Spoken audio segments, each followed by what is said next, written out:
Praise the lord. Hallelujah, hallelujah. దేవదేవుని మహాకృప చొప్పున గడిచిన వారమంతయు కాచి కాపాడి మరొక్క వారమును మనకు అనుగ్రహించి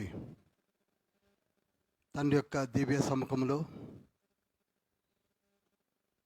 ఓబద్య గ్రంథమును ధ్యానించడానికి వచ్చిన మనము ధన్యులము, ధన్యులము, ధన్యులము.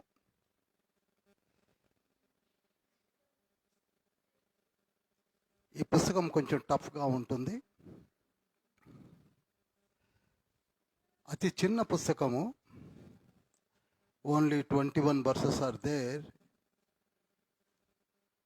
21 వచనాలు కలిగినటువంటి ఒక చిన్ని గ్రంథము. పాత నిబంధన పుస్తకాలలో 39 పుస్తకాలలో ఒక చిన్న పుస్తకము. దాని తర్వాత పుస్తకం అంటూ చెప్పాలంటే హగ్గై మాత్రమే. హగ్గైకి ఒక 2 చాప్టర్లు ఉంటాయి. ఓబద్య ఓన్లీ 1 చాప్టర్. దయచేసి గమనించండి, చాలా జాగ్రత్తగా వినండి, విశ్లేషించండి, ప్రార్థించండి, మనసును కుదటపరచుకోండి. యథావిధిగా మనము ఒక పాట పాడుతూ ఉంటాం. అదేమిటనగా, ఒడ్డు చేరిని ఎదుట నిల్చినప్పుడు రక్షక ఒక్క ఆత్మనైనా నేను సిగ్గుపాడిపోదునా, ఒక్క ఆత్మనైనా నేను రక్షింపక యేసువా, ఒక్క ఆత్మనైనా నేను రక్షింపక యేసువా, వట్టి చేతులతో నిన్ను దర్శించుట తగునా, వట్టి చేతులతో నిన్ను దర్శించుట తగునా, భక్తులారా ధైర్యము తోడ లేచి ప్రకాశించుడి,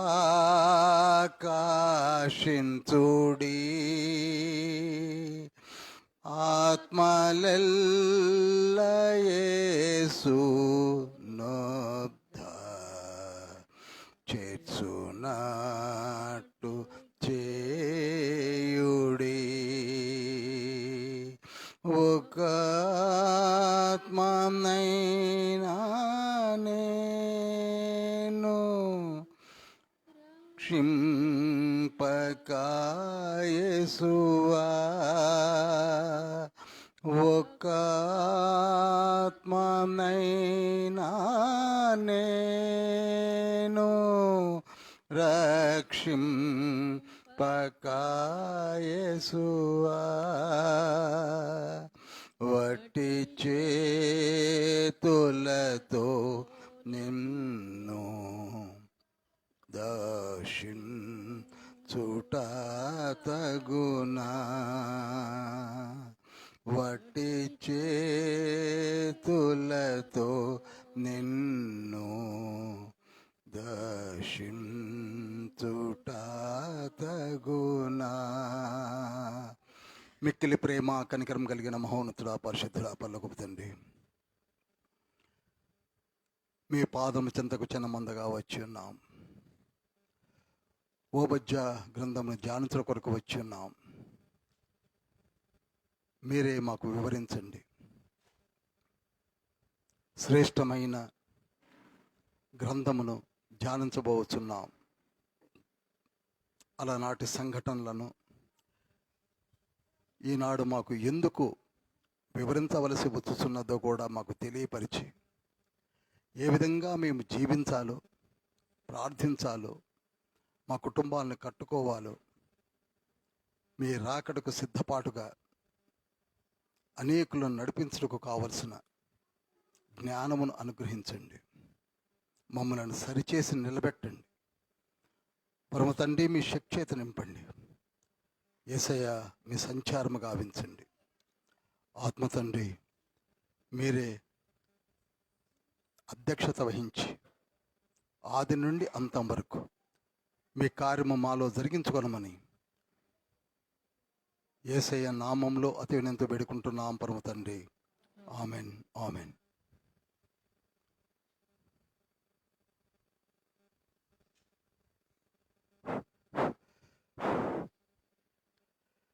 ఈ దినము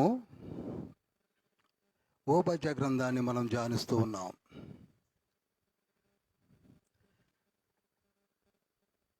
మొదటే చెప్పాను, మరలా చెప్తున్నా, ఇట్స్ ఎ టిపికల్ బుక్.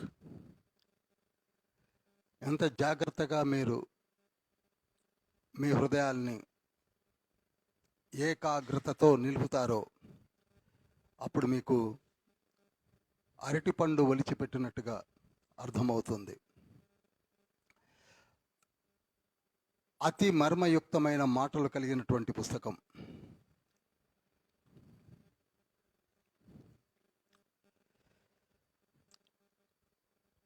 ఈ గ్రంథము చదువుతున్నప్పుడు ఎంతమంది చదివారు? చేతులు ఎత్తగలరా? Very good. ఈ గ్రంథాన్ని చదువుతున్నప్పుడు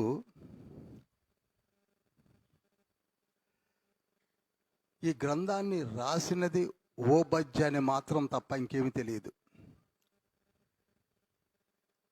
ఏ సమయంలో రాశాడు తెలియదు, ఏ కాలంలో రాశాడు తెలియదు, ఏ రాజుల కాలంలో ఉన్నాడు తెలియదు, ఆయన సమకాలికులు ఎవరు తెలియదు.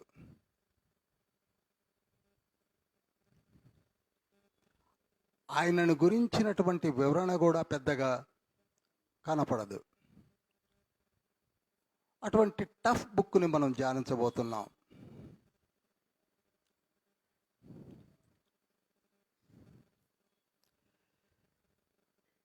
ఇవన్నీ ప్రశ్నలు తెలుసుకోవడానికి ఈ దినమున మనం ప్రయత్నం చేయబోతున్నాం. ఈ పుస్తకాన్ని 2 భాగాలు చేసి చదవాలి.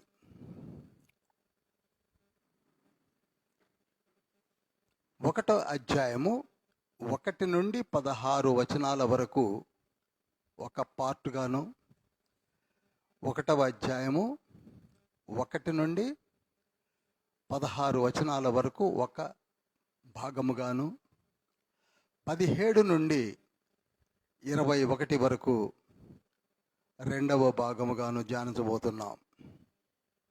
మరలా చెప్తున్నాను, 1 నుండి 16 వరకు ఒక భాగము, 17 నుండి 21 వరకు 2వ భాగముగా ధ్యానించబోతున్నాం.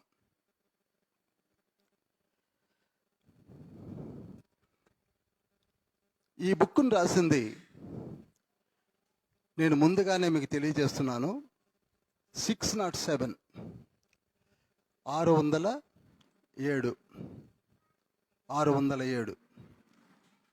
607 అనగానే మీకు టపీన గుర్తుకు వచ్చే సంవత్సరం ఏమిటంటే యూదయను సర్వనాశనం చేసిన సంవత్సరం అది. 607లో సర్వనాశనం అయిపోయింది యెరూషలేము లేక యూదయ. ఎవరు చేశారు? నెబుకద్నెజరు చేశాడు. ఆన్సర్ ముందుగా ఇచ్చి దాని అన్వేషణ నేను మీకు తెలియజేస్తాను. 607లో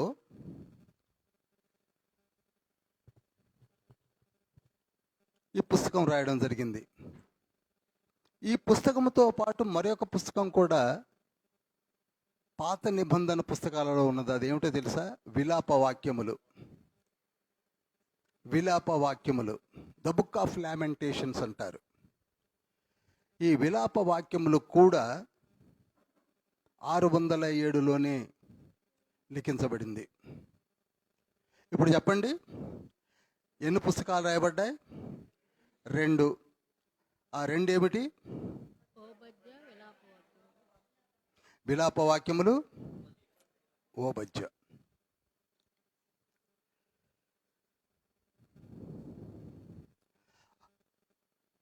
ఇక మీకు విలాప వాక్యముల గురించి నేను చెప్పవలసిన అవసరం లేదు, సర్వనాశనం అయిపోయింది. అదేవిధంగా ఓబద్యాలో కూడా మీకు చెప్పవలసిన అవసరం లేదు. 607లో ఓబద్య అనే ప్రాఫిట్ రాస్తున్నాడు కనుక యెరూషలేము సర్వనాశనం అయిపోయింది. విలపిస్తున్నారు. యెరూషలేములో స్కాటర్ అయిపోయినటువంటి వారు, పారిపోయిన వారు, కుటుంబాలని పోగొట్టుకున్నవారు, జీవితాల్ని నాశనం అయిపోయిన వారు,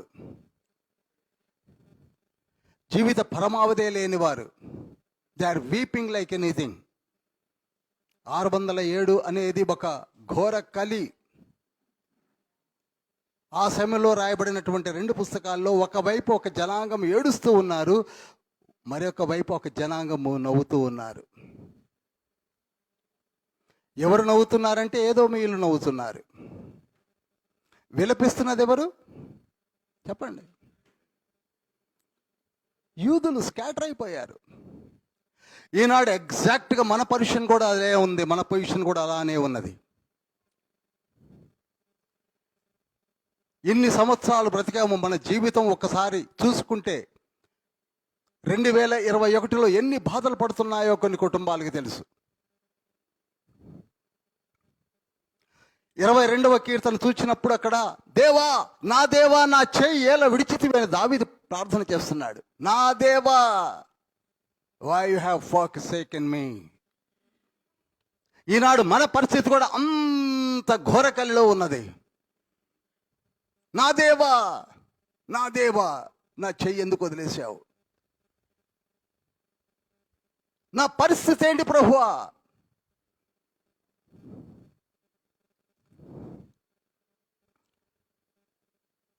అదే స్థితి లామెంటేషన్స్లో కూడా. మమ్మల్ని వదిలేశావు తండ్రి, వదిలేశావు.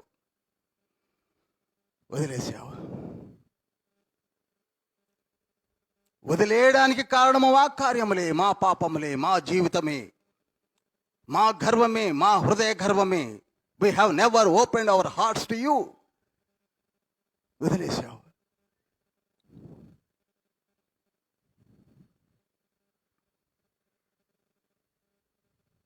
అదే విచారము యెహెజ్కేలు కూడా, అదే బాధ. యవనస్తుడు, యంగెస్ట్ ప్రాఫెట్ ఎక్కడున్నాడు? బబులోన్లో ఉన్నాడు. అదే విచారము. 30 ఏళ్ల వయసులో మా దేవా మమ్మల్ని ఎందుకు చేయి వదిలేశావు? ఈనాడు మన పరిస్థితి అంతకంటే ఘోరంగా ఉంది. ఆ ప్రార్థన చెయ్యాలి అని తండ్రి కోరుకుంటున్నాడు.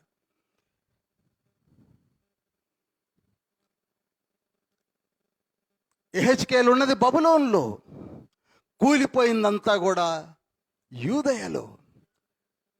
జ్ఞాపకం చేసుకొని కన్నీరు విడుస్తూ ప్రార్థన చేస్తున్నప్పుడు తండ్రి మాట్లాడిన మాట ఏమిటో తెలుసా?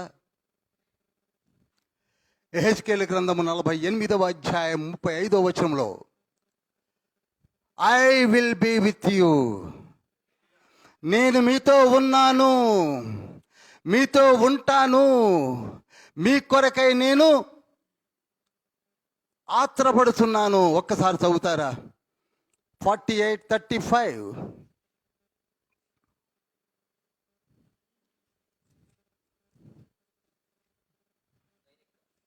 దాని కైవారము 18,000 కొలకర్రల పరిమాణము. 35వ వచనాన్ని చూస్తున్నాను. యెహోవా ఉండు స్థలమని నాట నుండి పట్టణమునకు పేరు. ఇప్పుడు ఆ పట్టణానికి ఏమని పేరు పెట్టాడండి తండ్రి? యెహోవాయుండు స్థలమని. అందరూ చెప్పాలి. యెహోవాయుండు స్థలమని. దానికే యెహోవా షమ్మా అన్నాడు.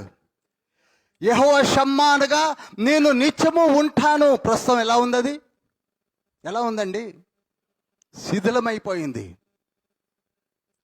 When you start weeping, when you confess yourself, ఎప్పుడైతే నీవు నీ స్థితిని గమనించి విచారించి ప్రార్థన చేయడం మొదలు పెడతావో తండ్రి పలికే ఒకే ఒక్క మాట యెహోవా షమ్మా. అందరానండి, Jehovah Shammah. Jehovah Shammah is there for you. You need not worry. యుగాంతం ఉన్నావేమో, నీ కష్టాల్లో నువ్వు ఉన్నావేమో, నా జీవితానికి ఇక పరమావధి లేదనుకుంటున్నావేమో, డోంట్ ఫర్గెట్ ఎవరున్నారు? యెహోవా షమ్మా. చితికిపోయిన జీవితము, పండగ ఎలా జరగాలనుకుని ఆలోచిస్తున్న జీవితము, కొందరికైతే దిక్కు దశ లేని జీవితము, ముందు భవిష్యత్తు కనపడని జీవితము. Even then God is telling Jehovah Shammah is there. Jehovah Shammah is there. నీ కుటుంబం నిజంగా అలానే ఉన్నదేమో, నీ కుటుంబ పరిస్థితులు అలానే ఉన్నాయేమో, చితికిపోయావేమో, నిరాశ నిస్పృహలతో ఉన్నావేమో. యెహోవా ఈరే ఇస్ దేర్. చెప్పండి, యెహోవా ఈరే ఇస్ ఆల్సో దేర్. నేనే చూసుకుంటాను, నేనే నిత్యము ఉంటాను, నేను నీతో ఉంటాను. అదే మాట ఓబద్యా గ్రంథములో కూడా ఎవరు పగలగొట్టారో, ఎలా పగలగొట్టారో నేను చూసుకుంటాను.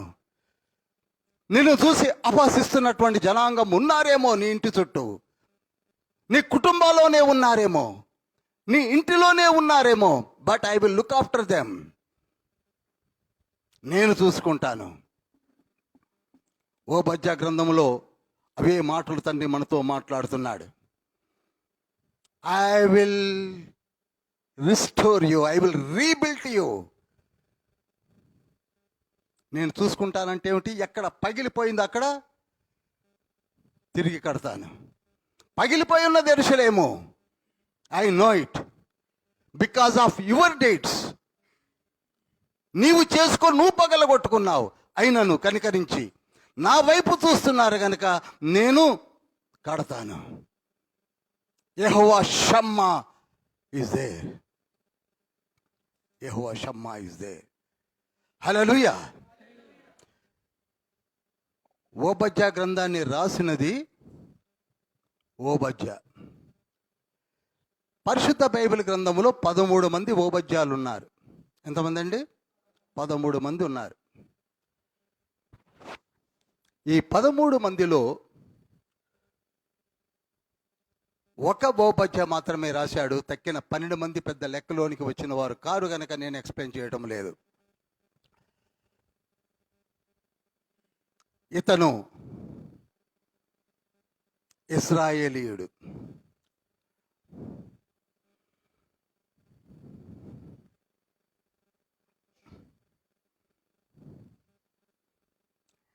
ఈయన సమకాలికలు వర్ణగా 607 అనగానే గుర్తుకొచ్చేది ఎవరు? ఇర్మియా. 607 అనగానే గుర్తుకొచ్చేది ఎవరు? ఎహెజ్కేలు. 607 అనగానే గుర్తుకొచ్చేది ఎవరు? చెప్పాలి. ఇంకా ఎవరైనా? ఇర్మియా, ఎహెజ్కేలు, దానియేలు. గమనించండి, మీరందరూ కూడా ఈనాడు BRSS అనగా రీసెర్చ్ స్కాలర్స్గా ఒక చిన్న కీ దొరికిందంటే మొత్తం తెలుసుకోగలరు. సమకాలికలు ఎవరు చెప్పండి? ఇర్మియా, ఎహెజ్కేలు, దానియేలు. రాజు ఎవరనగానే సిద్కియా రాజు. 607లో నెబుకద్నెజరు బంధించి కనుగుడ్లు పీకించి సంఖ్యలతో తీసుకొని వెళ్ళింది ఎవరిని? సిద్కియా రాజుని. 607లో ఉన్న రాజు ఎవరు? సిద్కియా రాజు. ఇంతవరకు బాగానే ఉంది. ఇంతకీ వీరి కాలములోనే ఈ ఓబద్యా ఉన్నాడు అనే అన్వేషణ ఇంకా కొనసాగుతూనే ఉంది. గమనించండి ప్రియులారా, ఇంతకీ ఏమిటి ఆ విషయాన్ని మనం చదవబోతున్నాం? ఓబద్యా గ్రంథము 1వ అధ్యాయము 1వ వచనాన్ని చదువుదాం. ఓబద్యాకు కలిగిన దర్శనము ఎదోమును గూర్చి ప్రభువు యెహోవా సెలవిచ్చున్నది. యెహోవా యొద్ద నుండి వచ్చిన సమాచారము మాకు వినబడెను. ఎదోము మీద యుద్ధము చేయుదము లెండని జనులను రేపుటకై దూత పంపబడి ఉన్నాడు. నేను అన్యజనులలో నిన్ను అల్పునిగా చేసి తిని నీవు బహుగా తృణీకరింపబడుదువు. చూడండి, ఇక్కడ ఓబద్యకు వచ్చిన దర్శనము ఎదోమును గురించి. ఏదోము అనే ఒక జనాంగమును గురించి సెలవివ్వమని తండ్రి దేవుడు ఓబద్యకు ఒక దర్శనము ద్వారా తెలియజేసిన విషయాన్ని మనం చదువుతున్నాం. ఏదోము మీద యుద్ధము చేయదములెండని జనులను రేపుటకై దూత పంపబడి ఉన్నాడు. ఇంతకీ ఏదోము ఎవరు? మీకు బాగా తెలుసు. ఏదోము అనగానే మనందరికీ బాగా తెలిసిన విషయమే. ఒకానొక సందర్భంలో అబ్రహామునకు పుట్టిన ఇస్సాకు బహుకాలము పిల్లలు లేనివాడై వారు కూడా ప్రార్థించారు పిల్లల కొరకు. అబ్రహాము ఏ విధంగా సంతానము లేనివాడై ఉన్నప్పుడు ప్రార్థించాడో అదేవిధంగా ఇస్సాకు, రిబ్కాలు కూడా ప్రార్థించారు. ప్రార్థించినప్పుడు వారికి సంతానమును తండ్రి గర్భఫలమును అనుగ్రహించాడు. గమనించినట్లయితే ఒక మారు ఆదికాండములోనికి వెళదాం. 25వ అధ్యాయంలోనికి వెళదాం. ఆదికాండము 25వ అధ్యాయము 21వ వచనం నుంచి చదువుదాం. ఇస్సాకు భార్య గొడ్రాలు గనుక అతడు ఆమె విషయమై యెహోవాను వేడుకొనెను. యెహోవా అతని ప్రార్థన వినెను గనుక అతని భార్య అయిన రిబ్కా గర్భవతి ఆయను. చూడండి, దేవుడు ఎప్పుడైనా సరే మన ప్రార్థన ఆలకిస్తాడు అన్న విషయాన్ని మర్చిపోకండి.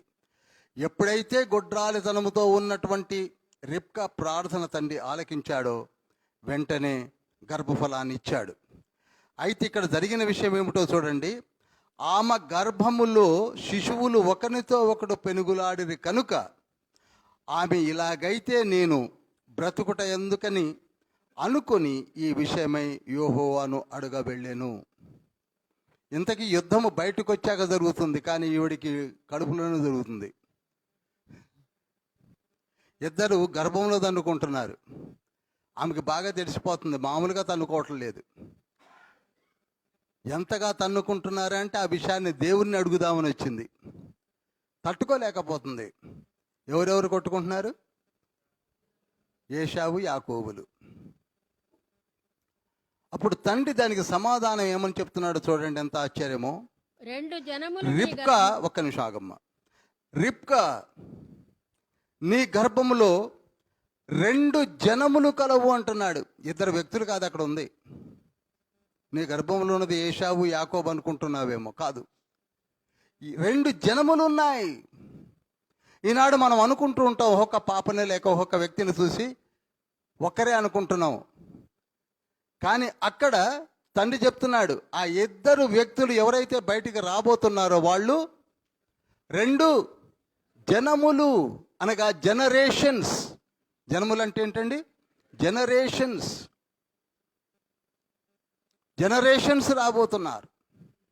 ఆ తర్వాత 2 జనపదములు నీ కడుపులో నుండి ప్రత్యేకముగా వచ్చును. జనపదములు అనగా నేషన్స్, దేశాలే వస్తున్నాయి. జనాంగములు, దేశములు. ఇంకొక మాట కూడా తండ్రి పెద్దవాడు చిన్నవాడికి దాసుడగును. ఈ మూడు విషయాల్ని మనం నోట్ చేసుకోవాలి. Please note it down. One is generations రాబోతున్నవి, రెండవది నేషన్స్ రాబోతున్నవి, మూడవది పెద్దవాడు చిన్నవాడికి దాసుడగును. ఇన్ ది సేమ్ మేనర్, చూడండి ఎంత చక్కటి ప్రవచనాత్మకమైన కెనాన్ బైబిల్లో చూడండి, మామూలు గ్రంథము కాదండి. అదేవిధంగా ఒక పెద్దవాడుగా ఏశావు, చిన్నవాడుగా యాకోబులు పుట్టారు.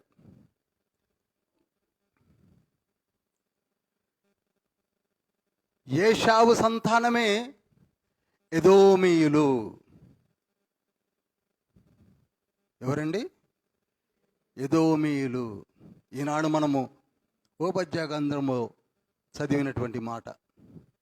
ఏశావు సంతానమే ఎదోమీయులు, యాకోబు సంతానమే ఇజ్రాయేలీలు.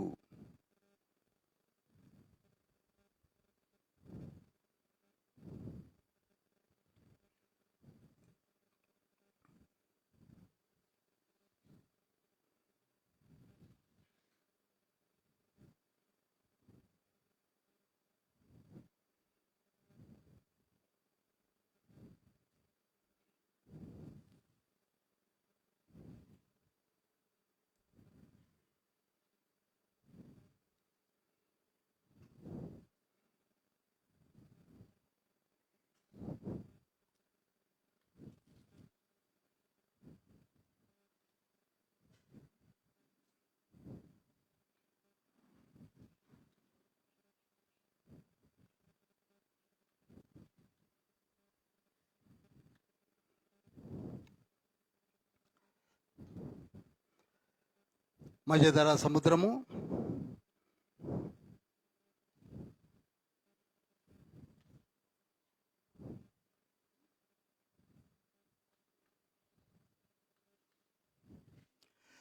మధ్యధర సముద్రమునకు ఆనుకొని ఇక్కడ గాజా స్ట్రిప్ ఉంటుంది, తూరు సీదోను ఇలా ఉంటుంది. ఈ పైన ఉన్న ఈ దేశమే చెప్పాలి ఇజ్రాయెల్ దేశము, యెరూషలేము దేశము. ఈ క్రింద ఉన్న దేశము చెప్పాలి, రాశాను కదా, ఏదోమీయుల దేశం. ఈ ఫోటోను నేను సందీప్ గారికి పంపించాను, మీ అందరి తర్వాత పోస్ట్ చేస్తాడు. వాట్సాప్ అప్లికేషన్లో పంపించాను నేను. ఈ ఫోటో కూడా మీకు, ఈ పిక్చర్ని మీకు తర్వాత పాస్ ఆన్ చేయడం జరుగుతుంది, ట్రాన్స్ఫర్ చేయడం జరుగుతుంది, ఫార్వర్డ్ చేయడం జరుగుతుంది. ఇది రివర్ జోర్డాన్, ఇది డెడ్ సీ. మీ గుర్తు కోసం వేశాను. రివర్ జోర్డాన్కి పక్కనే ఆనుకొని ఉంటున్నటువంటి దేశము ఏదోం. చూశారా? పెద్దవాడి కింద ఉన్నాడు, చిన్నవాడు. ఈ పటము మీదనే ఓబద్య గ్రంథమంతా ఆధారపడింది. ఈ పటం మీ మనస్సులో ముద్రించబడాలి.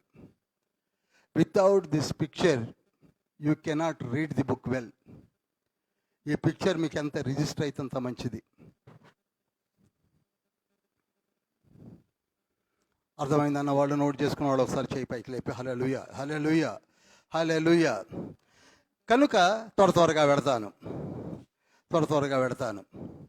పెద్దవాడు చిన్నవాడికి దాసుడు అవుతాడు. 3 ప్రవచనాలు వచ్చాయి.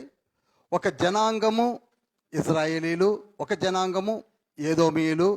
ఏదోమీయులు పెద్దవాడు, ఇజ్రాయేలీలు రెండవవాడు లేక చిన్నవాడు. ఇదే యెరూషలేము,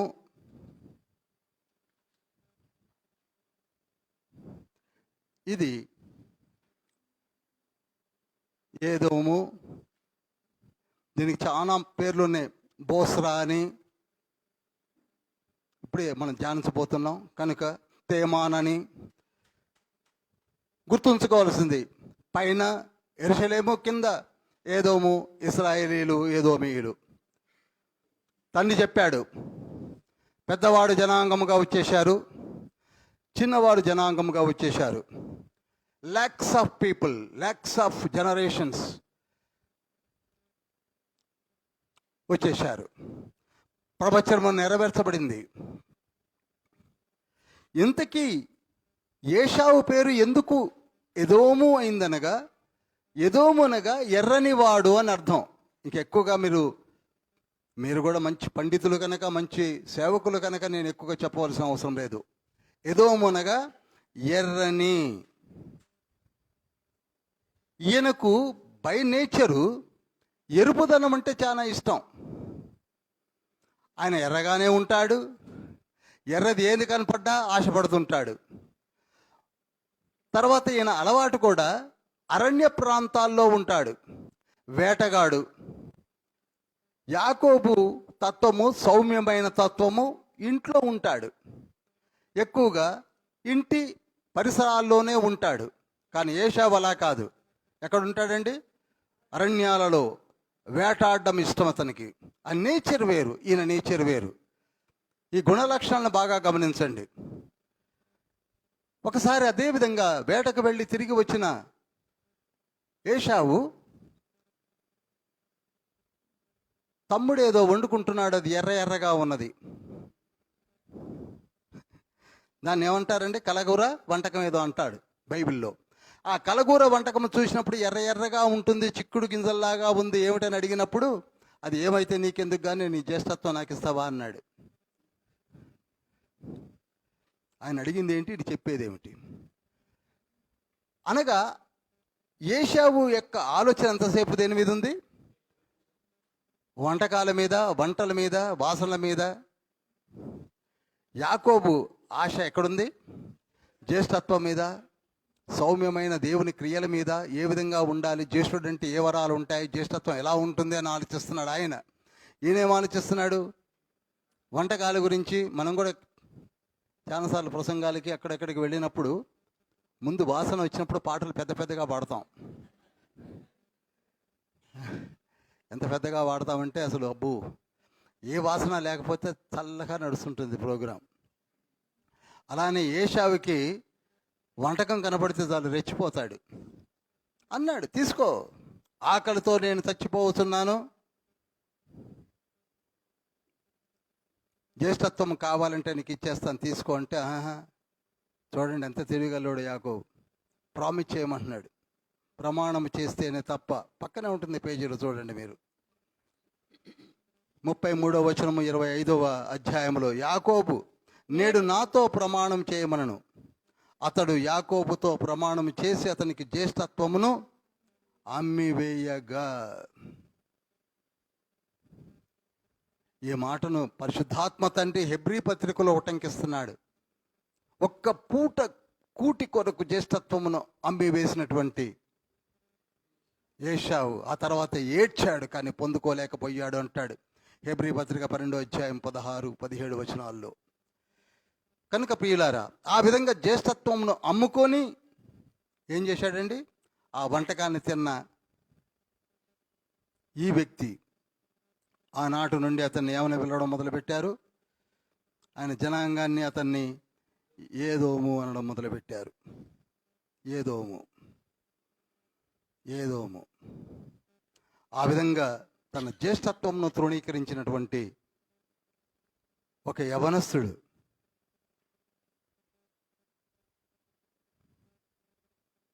ఈ విషయాలు వింటున్నప్పుడు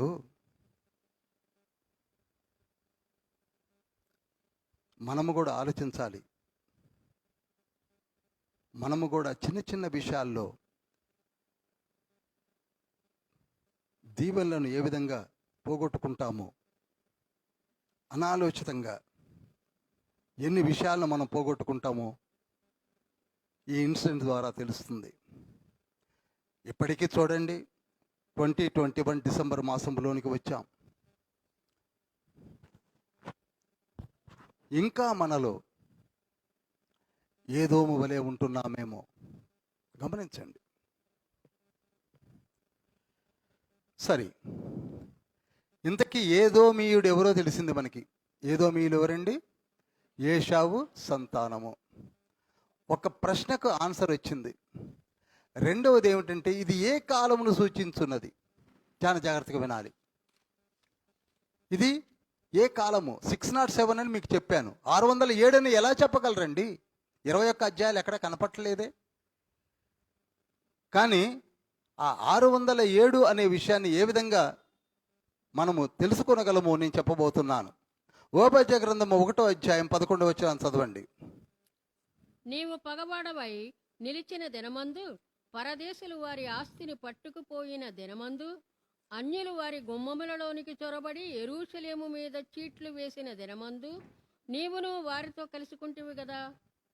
నీ సహోదరుని శ్రమానుభవమును చూచి నీవు ఆనందముందతగదు.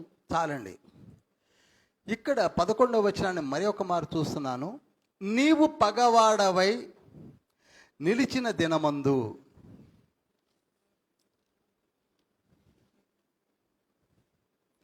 పరదేశులు వారి ఆస్తిని పట్టుకొని పోయిన దినమందు, అన్యులు వారి గుమ్మములోనికి చొరబడి యెరూషలేము మీద చీట్లు వేసిన దినమందు నీవును వారితో కలిసి కొంటివి కదా. ఈ కీ ద్వారానే మనము ఓపద్య గ్రంథాన్ని తెలుసుకోగలము. అనగా యుద్ధానికి వచ్చేశారు. చూడండి ఎంత క్లియర్గా ఉందో. పరదేశులు వచ్చారు. వారి ఆస్తిని, ఎవరి ఆస్తిని? యెరూషలేము ఆస్తిని కొల్లగొట్టుటకు వచ్చారు. వచ్చి నానా బీభత్సం జరుగుతున్నప్పుడు నీవును విరోధులతో కలిసి కొంటివి కదా. ఏమండి, సొంత కజిన్స్ కదండి. ఈనాడు మన స్థితిని కూడా బాగా ఆలోచిస్తే ఎక్స్ప్లెయిన్ చేయాలంటే ఇక్కడనే టైం అంతా తినేస్తుంది. కానీ సొంత అన్నదమ్ములు, తమ్ముడిని ఎవరైనా కొట్ట వస్తుంటే అన్న చూస్తూ కూర్చోవడం, లేకపోతే అన్నను కొడుతుంటే తమ్ముడు సహకరించకపోవడం, పోతే పోయింది. అసలు వీళ్ళిద్దరే కోర్టుకు వెళ్ళడం, మళ్ళీ విట్నెస్ అంటే ఒక వైపున తల్లి, ఇంకొక వైపు తండ్రిని పెట్టడం. ఇది మన పరిస్థితి, నేటి పరిస్థితి.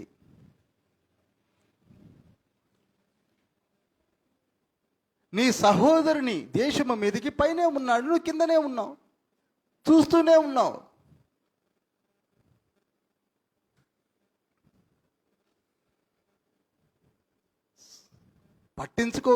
పట్టించుకోకపోయావు, సహాయం చేయడానికి ఎంత విచారకరమో చూడండి. చాలా జాగ్రత్తగా ఆలోచించండి. ప్రతి విషయాన్ని పరకాయ చేసి చూడండి. ఏదో ఓబద్య గ్రంథంతో మనకేం పని అనుకోకండి.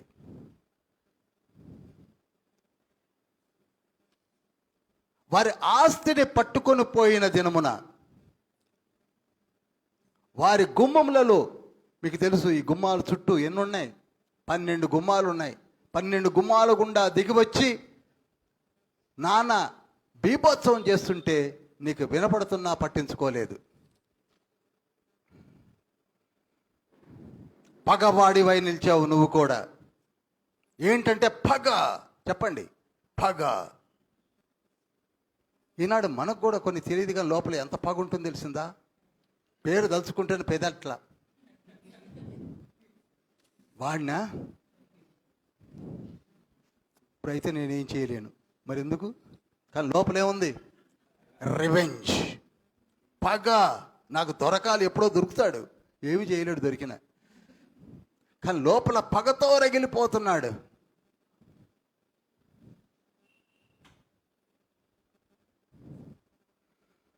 పగ, పగ. నాటి నుండి నేటి వరకు కూడా మానవులను ఏలుబడి చేయుచున్నది ఏమిటనగా పగ. అదే పగ ఎదోమీయులలో కూడా రగులుతున్నది. మామూలుగా లేదండి, రగిలిపోతుంది. సరే, ఇంతకీ ఎవరి యుద్ధానికి వచ్చారు? ఇది కదా ముఖ్యం.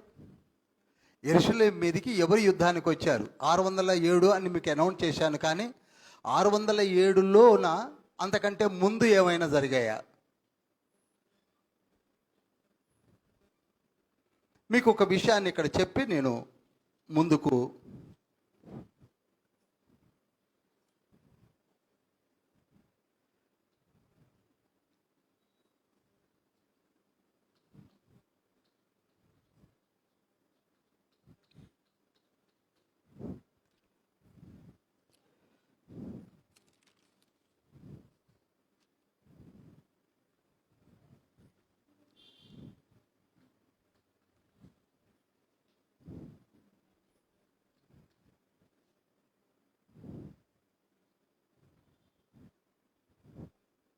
కొంచెం మాడిఫై చేశాను. ఈ మొత్తము కలిపి కూడా ఇజ్రాయెల్ దేశం ఒకప్పుడు పై భాగాన్ని ఉత్తర రాజ్యమని, కింద భాగాన్ని దక్షిణ రాజ్యమని మనం ఎజ్రా గ్రంథం నుంచి ధ్యానిస్తూనే ఉన్నాం, మనకు బాగా తెలుసు. ఈ మూడు దేశాలు ఓన్ కిత్ అండ్ కిన్స్, రక్త సంబంధికులు. ఒక మాటలో చెప్పాలంటే వీరు విడిపోయింది. ఇదంతా ఒక రాజ్యంగా ఉన్నటువంటిది 997లో విడిపోయింది.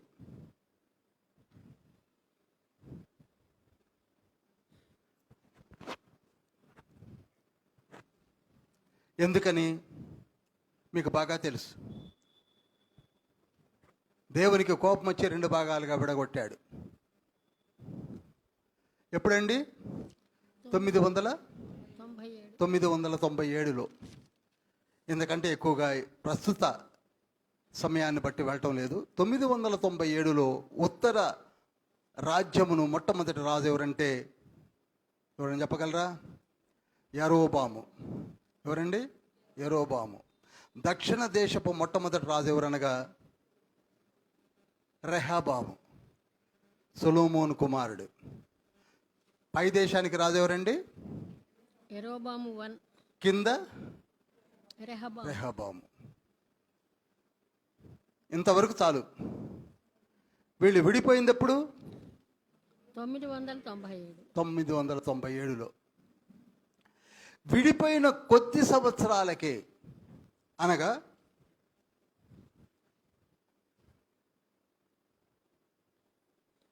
993లోనే 93, 992 ఈ సంవత్సరాల్లోనే ఈజిప్ట్ అనే రాజు, ఈజిప్ట్ నుంచి ఒక రాజు వచ్చారు. అతని పేరు షీషక్. ఎవరండి? షీషక్ అనే రాజు. ఎప్పుడు? 993 నోట్ చేయొచ్చు. షీషక్ అనే రాజు వచ్చి ఫస్ట్ వార్ జరిగింది. జాగ్రత్తగా గుర్తుంచుకోండి. మనం అన్వేషిస్తుంది కాలాన్ని, ఓబద్యా గ్రంథ కాలాన్ని అన్వేషించాలంటే ఇంత రీసెర్చ్ చేయాలి. మొట్టమొదటి వారు ఎప్పుడు జరిగిందండి? యుద్ధానికి వచ్చింది ఎప్పుడు? 993లో. అనగా ఒక 4-5 సంవత్సరాల్లోనే వచ్చేసాడు. ఎవరు? షీషక్ అనే ఐగుప్తు రాజు ఇక్కడి నుంచి వచ్చాడు. ఇదంతా ఈజిప్టే. ఇక్కడి నుంచి వచ్చాడు.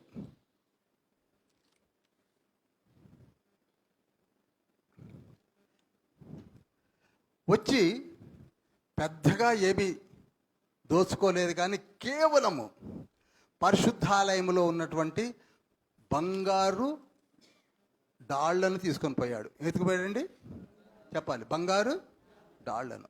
ఎవరికైనా బంగారమే కదా కావాల్సింది. బంగారాన్ని దోచుకున్నాడు, వెళ్ళిపోయాడు.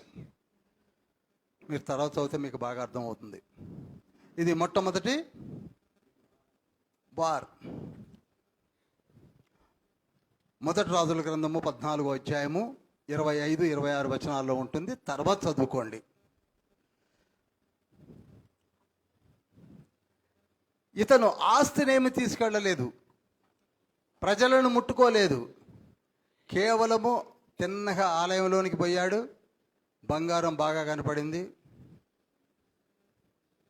ఈనాడు మన ఇళ్లలో కూడా దొంగలు వస్తే ఏమి ముట్టుకోవట్లేదండి. బీరువా తీస్తాడు, ఏవైనా బంగారం కనపడితే వాటిని ముట్టుకుంటాడు. లేకపోతే మళ్ళీ సర్ది అక్కడ పెట్టి వెళ్ళిపోతున్నారు.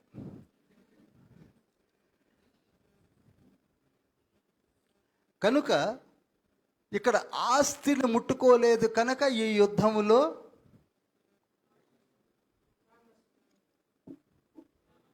పెద్దగా చెప్పండి, ఈ యుద్ధములో ప్రాణ నష్టం కాదు, అసలు ఆస్తి నష్టము జరగలేదు కనుక, ఆస్తిని ముట్టుకోలేదు కనుక 607 కాదు. అంతేగా? హల్లెలూయా.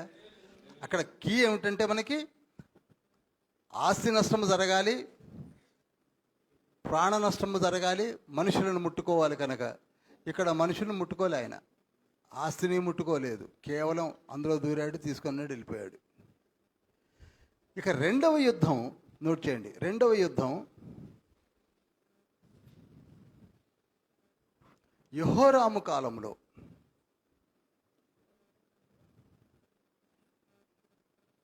యూదా రాజైన యెహోరాము కాలంలో ఫిలిస్తీయులు యుద్ధానికి వస్తారు. ఎవరండి వచ్చింది? రెండవ దినవృత్తాంతముల గ్రంథము 21వ అధ్యాయము 16-17 వచనాలు నోట్ చేయండి. రెండవ దినవృత్తాంతముల గ్రంథము 21వ అధ్యాయం 16-17 వచనాల్లో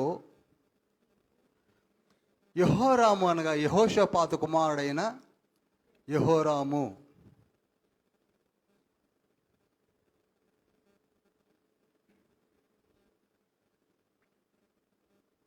ఇతను యుద్ధానికి వస్తాడు. ఈ కాలం 777.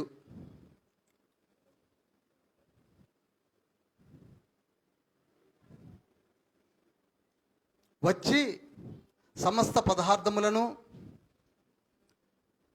కుమారులను, కుమార్తెలను కూడా పట్టుకొని పోతాడు కనుక ఇక్కడ యుద్ధము జరిగింది. కుమారులను, కుమార్తెలను పట్టుకొని వెళతాడు కనుక రాజ్యమును కొంచెము అతలాకుతలం చేశాడు. ఎవరు? ఫిలిస్తీయులు. చెప్పండి, ఎవరు? ఫిలిస్తీయులు. కనుక దీని గురించి మనం ఆలోచించాలి. మొదటి యుద్ధం గురించి ఆలోచించవలసిన పని లేదు. రెండవ యుద్ధంలో జరిగింది ఎవరు? ఫిలిస్తీయులు వచ్చి యెహోరాము కాలంలో, యెహోరాము అంటే ఇజ్రాయెల్ రాజు కూడా ఉన్నాడు, ఆయన కాదండి, యూదుల రాజు. ఈయన ఎన్నో రాజు ఎవరైనా చెప్పగలరా? యెహోరాము 5వ రాజు. రెహాబాము, అబియాము, ఆసా, యెహోషాపాతు తర్వాత వచ్చినవాడు యెహోరాము కనుక 5వ రాజు. మొట్టమొదటి యూదుల రాజులో ఒక యుద్ధం జరిగింది. 5వ రాజైన యెహోరాము కాలంలో రెండో యుద్ధం జరిగింది. ఇక్కడ కొంత ఆస్తి నష్టము జరిగింది, ప్రాణ నష్టము జరిగింది, కొంత క్యాప్టివిటీలో వెళ్ళడం కూడా జరిగింది కనుక దీని గురించి కొంచెం ఆలోచించవలసిన, టిక్కు కొట్టండి. Second war is an important war. Third war, మూడవ వారు, అమాజ్యా అనే యూదుల రాజు కాలంలో, అమాజ్యా అనే యూదుల రాజు కాలంలో, నోట్ చేస్తున్నారా? అమాజ్యా అనే యూదుల రాజు కాలంలో. ఇంతకితను ఎన్నో రాజు చెప్పగలరా? ఎందుకంటే బైబిల్ స్టడీ కనుక మీకు 20 మంది రాజులు అంకెలు కూడా గుర్తుండడం మంచిది. ఇతను 9వ రాజు. అమాజ్యా ఎన్నో రాజు అండి? 9వ రాజు అమాజ్యా. ఈ రాజు కాలంలో కూడా యుద్ధం జరిగింది. ఇంతకీ యుద్ధం చేసింది ఎవరనుకుంటున్నారు? సొంత ఇశ్రాయేలీయులు అని చెప్పబడే కజిన్స్. సొంతోడండి. ఆయన పేరు యెహోయాషు. ఇజ్రాయేలు రాజు అయిన యెహోయాషు 9వ రాజు అయిన యూదా రాజు మీదకే యుద్ధానికి వచ్చాడు. మళ్ళీ చెప్తున్నాను, ఇజ్రాయెల్ రాజు పేరు ఏంటండి? యెహోయాషు. ఎవరి మీద యుద్ధానికి వచ్చాడు? అమాజ్యా మీదకే యుద్ధానికి వచ్చాడు. ఇది ఇంకా విపరీతం కదండి, వైపరీత్యము.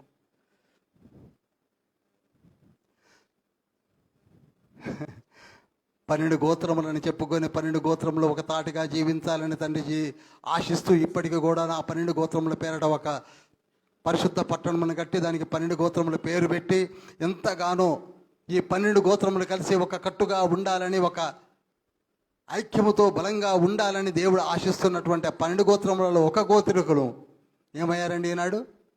యూదా మీదకి యుద్ధానికి వెళ్ళారు. అదొక విచారము. వెళితే వెళ్ళాడు. వెళ్ళి ఆయన చేసింది ఏంటో తెలుసా?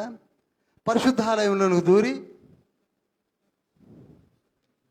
ఇది చదువుతున్నప్పుడు నాకు చాలా బాధ అనిపించింది. సమస్తమైన మంచి పదార్థములను అని మెన్షన్ చేశాడు అక్కడ. ఒకసారి చూద్దాం. యెహోయాషు 2వ రాజుల గ్రంథము 14వ అధ్యాయము 8 నుంచి 14 వచనములు. 2వ రాజుల గ్రంథము 14వ అధ్యాయము 8 నుండి 14 వచనములు. అంతటా అమాజ్య ఇజ్రాయేలు రాజైన యెహూకు పుట్టిన యెహోయాజు కుమారుడైన యెహోయాషునొద్దకు దూతలను పంపి, మనము ఒకరికొకరము దర్శించున్నట్లు నన్ను కలియరమ్మని వర్తమానము చేయగా, ఇజ్రాయేలు రాజైన యెహోయాషు యూదా రాజైన అమజ్యాకు ఇలాగ వర్తమానం పంపెను. ఆపుదామండి, సమయభావాన్ని బట్టి డైరెక్ట్గా నేను 13వ వచనాన్ని చదువుతున్నాను. మరియు ఇశ్రాయేలు రాజైన యెహోయాషు అహజ్యాకు పుట్టిన యోవాషు కుమారుడైన అమజ్యా అను యూదారాజును బేత్షెమెషు దగ్గర పట్టుకొని యెరూషలేమునకు వచ్చి ఎఫ్రాయిము గుమ్మము మొదలుకొని మూల గుమ్మము వరకు జాగ్రత్తగా చూడండి. ఇక్కడ ఉంటుంది ఎఫ్రాయిము గుమ్మం. ఇది ఇక్కడ నుంచి మూల గుమ్మం అంటే ఇంతవరకు, అనగా 400 మూరలు, అనగా 600 ఫీట్స్ అవుతుంది లెక్కేస్తే. 400 మూరల వరకు పడగొట్టేశాడు. ఏమండి, యెరూషలేము గోడల్ని పడగొట్టింది ఎవరు? ఏదో నెబ్కద్నెజర్ పడగొట్టాడంటే పర్వాలేదు, మనమే ఒక పలుగు తీసుకొని సొంత తమ్ముడింటికి పోయి పొడిచి పారేసేసి మొత్తం పడగొట్టేసి పా నీ దాని నువ్వు బ్రతుకు అన్నట్టుగా ఉంది. చదువుతుంటే చూడండి. ఎఫ్రాయిము గుమ్మము మొదలుకొని మూల గుమ్మము వరకు, ఇది మత్స్య గుమ్మం, మీకు బాగా తెలుసు. ఇది మత్స్య గుమ్మం. శత్రువులందరూ ఇటు నుంచి రారు, ఇటు నుంచే దూరతారు. ఈ శత్రువులు అనగా ఉత్తర రాజ్యం యొక్క వ్యక్తి శత్రువుగా దూరి ఇక్కడ నుంచి ఇక్కడ దాకా వచ్చి ఇక్కడ గుళ్ళో దూరి అవి ఎత్తుకొని ఇక్కడ నుంచి ఇక్కడ దాకా పడగొట్టేసి తిరిగి వెళ్ళిపోయాడు. అర్థమైంది అనుకుంటున్నాను. పిక్చర్గా ఇస్తాను మీ ముందు.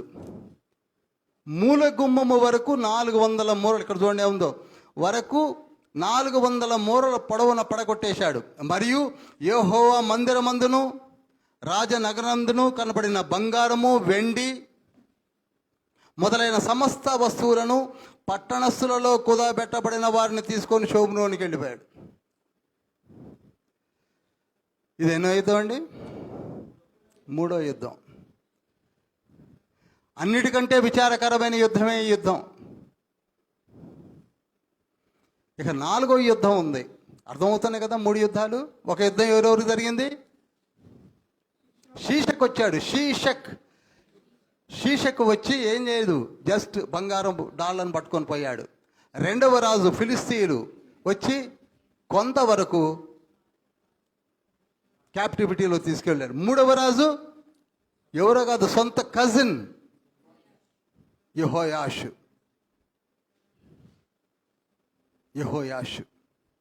అమజ్యా, అది మీరు చక్కగా చదివితే 14వ అధ్యాయం 8 నుంచి 14 వరకు చదివితే ఎంత ఆశ్చర్యంగా ఉంటుందో.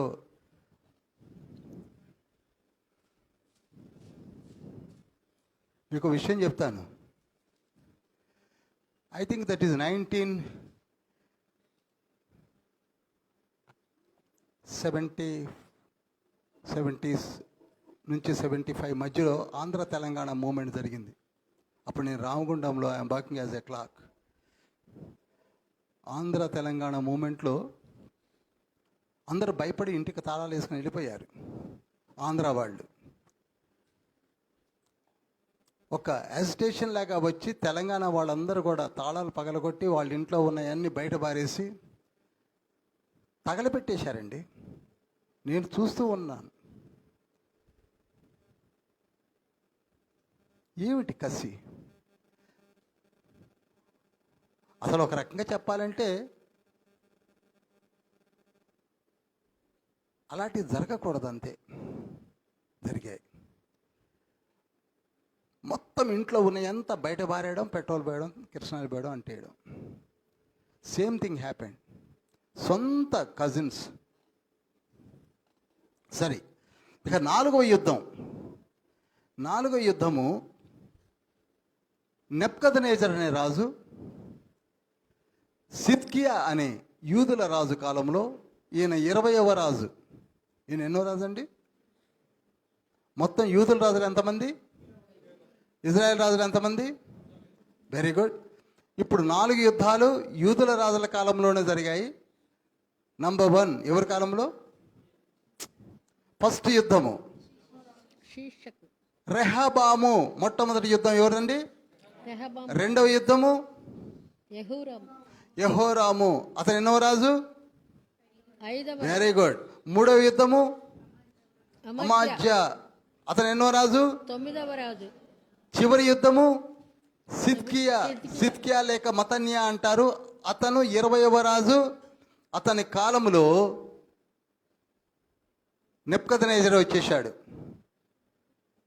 గొప్ప కరువు ఉన్న కాలంలో చూడండి ఎటువంటి సిచ్యువేషను.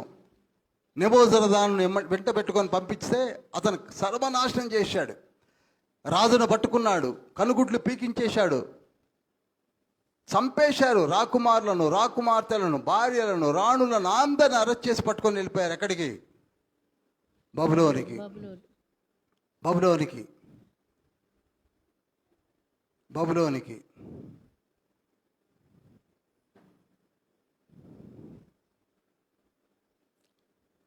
ఇది 607. అయితే దీనినే మీరు ఏ విధంగా చెప్పగలరు? 4 యుద్ధాలు జరిగాయి. 4 2 మాత్రం అసలు కావు తెలుసు మనకి. ఒకటేమో ఇంటర్నల్ వార్, ఒకటేమో శీషక్ ఏం తీసుకొని పోయాలేదు, కొట్టలేదు, కేవలం బంగారం తీసుకెళ్ళాడు. కానీ రెండవ ఫిలిస్తీయుల యుద్ధము తర్వాత నెబ్కద్నెజర్ యుద్ధంలో మాత్రం గొప్ప నష్టము, ప్రాణ నష్టం కూడా జరిగింది. ఎలా చెప్పగలమంటే ఈ ఓబద్యతో పాటు సమకాలికుడైన ఇంకొక ప్రవక్త ఉన్నాడని ముందే ధ్యానించావు. అతని పేరేం పేరండి? ఇర్మియా. ఒక్కసారి ఇర్మియా గ్రంథము సపోర్ట్గా తీసుకుందాం. ఇర్మియా ఏమంటున్నాడు చూద్దాం ఒక్కసారి. 52వ అధ్యాయంలోకి వెళదామా? 52లోనికి వెళదాం. 52లోనికి వెళ్ళి 12వ వచనం చదువుదాం.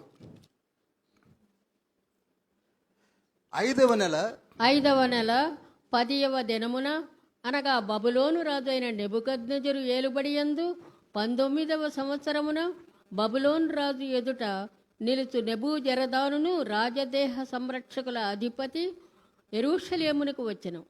అతడు యెహోవా మందిరమును, రాజనగరును, యెరూషలేములోనే గొప్పవారి ఇండ్లన్నిటినీ కాల్చివేసెను. మరియు రాజదేహ సంరక్షకుల అధిపతితో కూడా నుండిన కల్దీయుల సేనా సంబంధులకు యెరూషలేము చుట్టూ ఉన్న ప్రాకారములన్నిటినీ పడగొట్టిరి. చాలండి, నేను 17వ వచనం చదువుతున్నాను. మరియు యెహోవా మందిరంలో ఉండిన ఇత్తడి స్తంభములను, మందిరంలో ఉన్న మెట్లను, ఇత్తడి సముద్రమును తునాతునకలుగా కొట్టి ఆ ఇత్తడి అంతయు బబులోనికి కొనిపోబడిరి. ఇక్కడ సమస్తమును నాశనం చేసి ఎత్తుకొని పోవడం మనకు కనపడుతుంది. సంవత్సరాలతో సహా మెన్షన్ చేయడం కూడా మనం చూస్తున్నాం. సంవత్సరాలతో సహా. తర్వాత 2వ దినవృత్తాంతముల గ్రంథాన్ని కూడా మనం సపోర్టుగా చదువుదాం. 2వ దినవృత్తాంతముల గ్రంథము 36వ అధ్యాయాన్ని తీసుకుందాం. 6వ వచనం చదువుతున్నాను. 36:6. అతని మీదికి బబులోను రాజైన నెబ్కద్నెజర్ వచ్చి అతని బబులోనికి తీసుకొని పోవుటకై గొలుసులతో బంధించెను. నెబ్కద్నెజరు యెహోవా మందిరపు ఉపకరణములలో కొన్నింటిని బబులోనికి తీసుకొని పోయి బబులోనులో ఉన్న తన గుడిలో ఉంచెను. కనుక ఈ నెబ్కద్నెజరు దాదాపుగా సమూలంగా ఏమాత్రం ఇక ఉండటానికి వీలు లేకుండా కొట్టేశాడు. ఏమాత్రం చీట్లు వేసుకొని కొట్టాడమంటారు దాన్ని. ఇక ఎవరు ఉండటానికి వీలు లేదు. 607 అని చెప్పడానికి ఇదే ఒక మంచి అనువైనటువంటి సంఘటన. ఇప్పుడు మనకు అర్థమైనది ఏమిటంటే, ఈ కాలంలో ఉన్నటువంటి మరి యొక్క ప్రవక్త ఎవరండి? చెప్పండి. ఇర్మియా ఫిలిస్తీయులు యెరూషలేము మీదికి యుద్ధానికి వచ్చినప్పుడు 5వ రాజు అయిన యూదా రాజు మీదికి యుద్ధానికి వచ్చినప్పుడు ఎవరండి అతను వచ్చింది? ఫిలిస్తీయులు వచ్చినప్పుడు ఇర్మియా లేడు. ఇర్మియా ప్రాఫెట్ కాదు. అది ఇర్మియా ఉన్న కాలమే మనము గమనించవలసిన కాలము. కనుక ప్రియులారా, ఇర్మియా ఉన్న కాలాన్ని మనము గమనించాము. కనుక ఇర్మియా ఉన్న కాలము చెప్పండి. ఓబద్యా ఉన్న కాలము 607.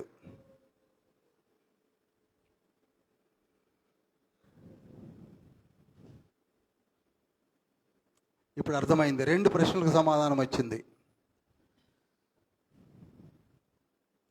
ఇక 3వ ప్రశ్న ఏమిటంటే, ఏదోమీయులెవరో మనకి తెలిసింది. ఏ కాలంలో ఈ ఇన్సిడెంట్ జరిగిందో తెలిసింది. అయితే మరి ఓబద్యను ఎందుకు పంపవలసి వచ్చింది వీరి మధ్యలోనికి? ఏదోమీయులను గురించి ప్రవచించడానికి ఎందుకు ఓబద్యను తండ్రి పంపవలసి వచ్చింది? ఇప్పుడు మనం ధ్యానించబోతున్నాం. అదేమిటనగా, మరలా ఇదివరకు ధ్యానించిన సబ్జెక్ట్లోకే వస్తున్నాను. ఏశావు యాకోబులు తండ్రి అయిన ఇస్సాకునొద్ద దీవెనలు పొందుకోవాలని తండ్రిని అడిగినప్పుడు తండ్రి అన్నాడు, నాకు ఇష్టమైన వంటకాన్ని చేసి పట్టుకొని వచ్చిన పిదప నేను దీవిస్తానని చెప్పడం మనకు తెలుసు. అప్పుడు ఏశావేమో అడవికి వెళ్ళాడు. తమ్ముడైన యాకోబు ఏం చేశాడండి? తల్లి దగ్గర హెల్ప్ తీసుకొని మంచి వంటకాన్ని తీసుకొని వచ్చి తండ్రికి పెట్టి మాయావేషం వేసుకొని తడిమి చూసి, పాపం కళ్ళు కనపట్టలేదు, అయినను ఏశావే అనుకున్నాడు, దీవించేశాడు. ఆ తర్వాత వచ్చినటువంటి ఏశావుకు బహుకోపం వచ్చి, నన్ను తమ్ముడు మోసం చేశాడని తెలుసుకొని వాడిని చంపేస్తానని చెప్పి తిరుగుతున్నప్పుడు తల్లి ఏం చేసిందండి? పంపించేసింది. ఎటు? మామగారి దగ్గరికి మధ్య ఆసియా ప్రాంతానికి వెళ్ళిపోమంటుంది, మెసొపొటేమియా ప్రాంతానికి. అతను వెళ్ళిపోతాడు.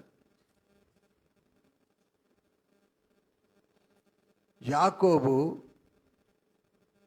పెదనరాముకు పెడతాడు.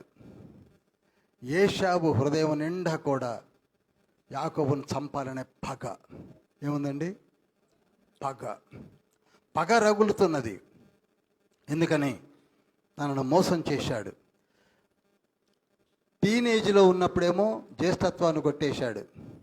ఆ తర్వాత కాలంలో ఏం చేశాడు? దీవెనలు కొట్టేశాడు. వీడు పచ్చి మోసగాడు, వీడిని చంపేస్తాను అని పగను డెవలప్ చేసుకొని వెతకడం మొదలుపెట్టాడు. కానీ ఎక్కడా కనపడలేదు.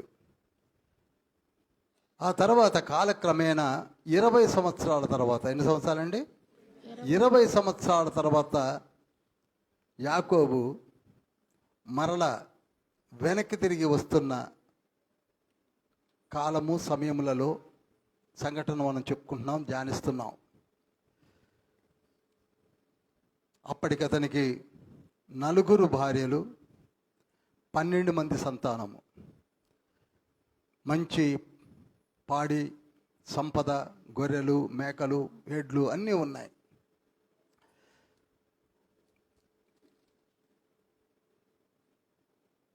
ఎప్పుడైతే తిరిగి వస్తున్నాడో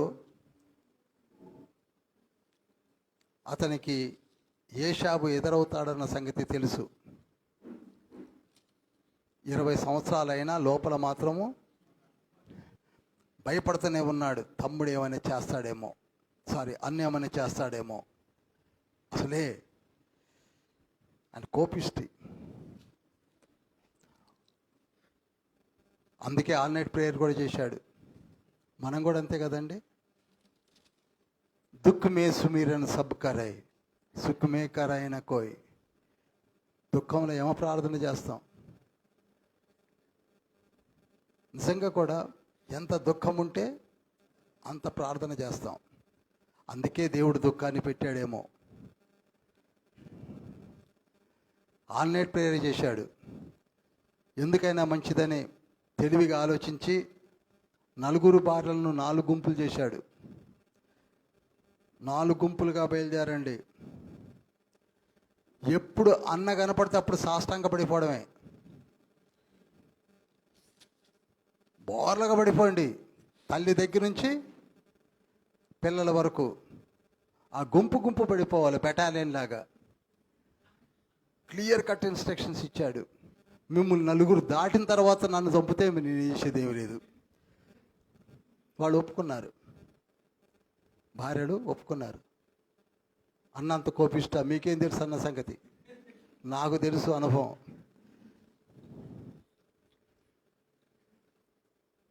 తీరా చూస్తే వచ్చేస్తూనే ఉన్నాడు. ఎవరు?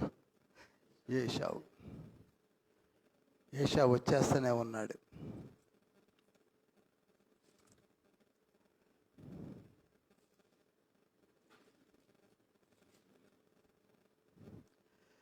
వచ్చేసిన వెంటనే 33వ అధ్యాయం, కొంతవరకే ఇంపార్టెంట్ ఏంది చెప్తున్నాను. 33వ అధ్యాయము 4వ వచనం చదువుతున్నాను. 7 మార్లు నేలను సాగిలపడ్డాడు. ఎన్నిసార్లు అండి? 7 మార్లు. 7 మార్లు. 7 మార్లు. అసలు ఏషావును చూసిక లేగట్లా.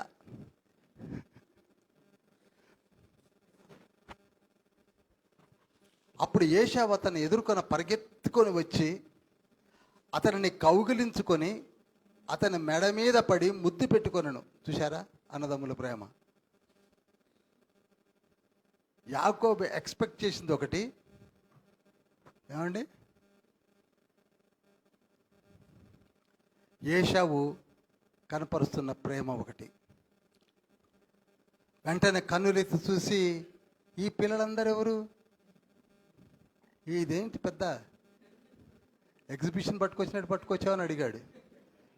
అంటే అంటున్నాడు, పిల్లలే 12 మంది, 4 భార్యలు, దాసదాసీలు, పాడి పంట, వీళ్ళందరూ ఎవరనేసరికి ఏమంటున్నాడు చూసారా?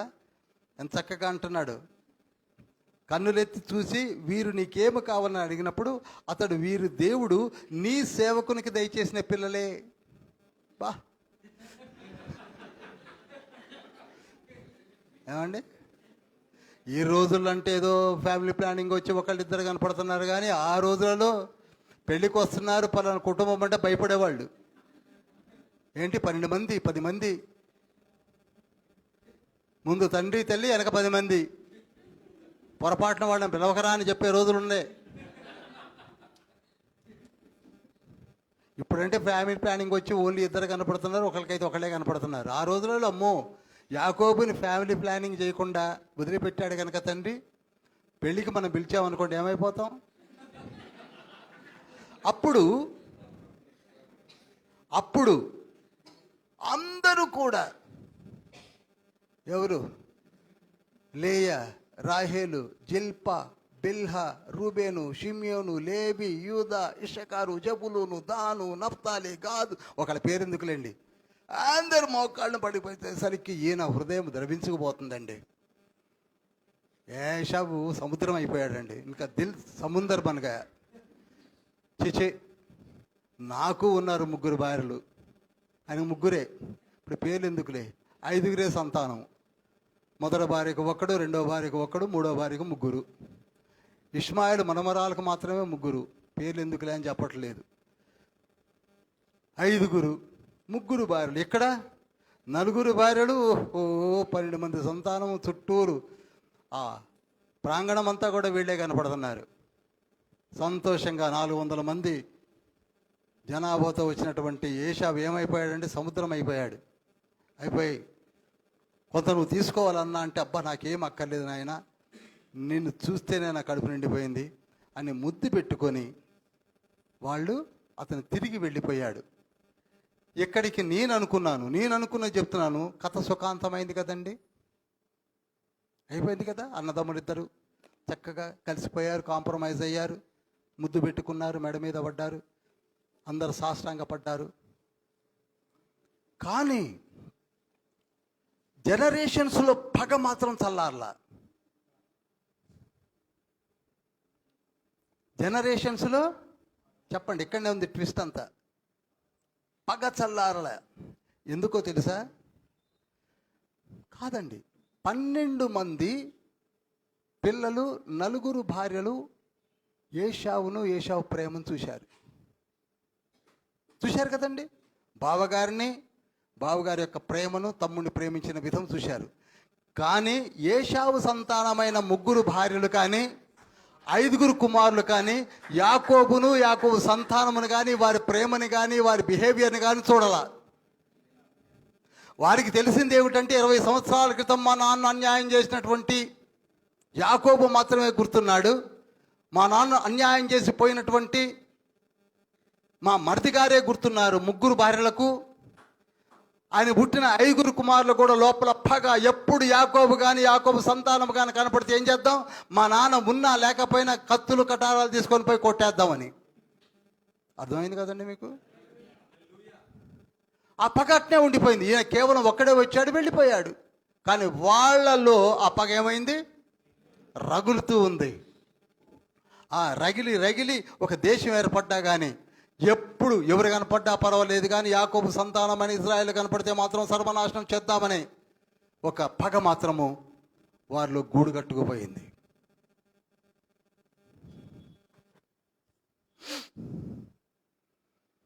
మీకు బాగా తెలుసు.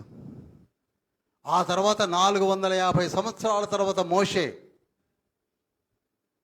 25 లక్షల కాలిబలాన్ని తీసుకొని ఈజిప్టు నుంచి వస్తున్నప్పుడు, బానిసత్వంలో నుంచి ఇక్కడ నుంచి తీసుకొని వస్తున్నాడు. ఎన్ని లక్షలండి? దగ్గర 25 లక్షలు. 450 సంవత్సరాల తర్వాత దాదాపు ఆ ఇన్సిడెంట్ అంతా జరిగిపోయిన తర్వాత, ఇంకా ఎక్కువే వేసుకోవచ్చు, రఫ్గా చెప్తున్నాను, 450 సంవత్సరాలు ఈజిప్ట్లోనే ఉన్నారు. వస్తూ వీళ్ళు ఎక్కడికి రావాల్సి ఉంది అనగా, ఒక్కసారి మీ బైబిల్లో ఉన్నటువంటి పటాన్ని తీయండి. మ్యాప్ నంబర్ 1, మొదటి పటాన్ని తీద్దాం.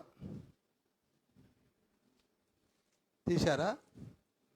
తీస్తే మారా అనే ప్లేస్ కనపడుతుంది. చేయొత్తండి కనపడితే. మారా కనపడింది కదండి. మారా పైనే కాదేశు బర్నియా కనపడింది కదండి. కనపడితే చేయలేపండి, ఎందుకంటే మీరు అందరు చూస్తున్నారని. మారా పైన ఈ కాదేశ్ దగ్గర కొంచెం వాటర్ ప్రాబ్లం వస్తుంది, మీకు బాగా తెలుసు. దాన్ని సాల్వ్ అయిపోయిన తర్వాత ఆ కాదేశు బర్నియా పైన ఏముంది? ఇగో ఇది.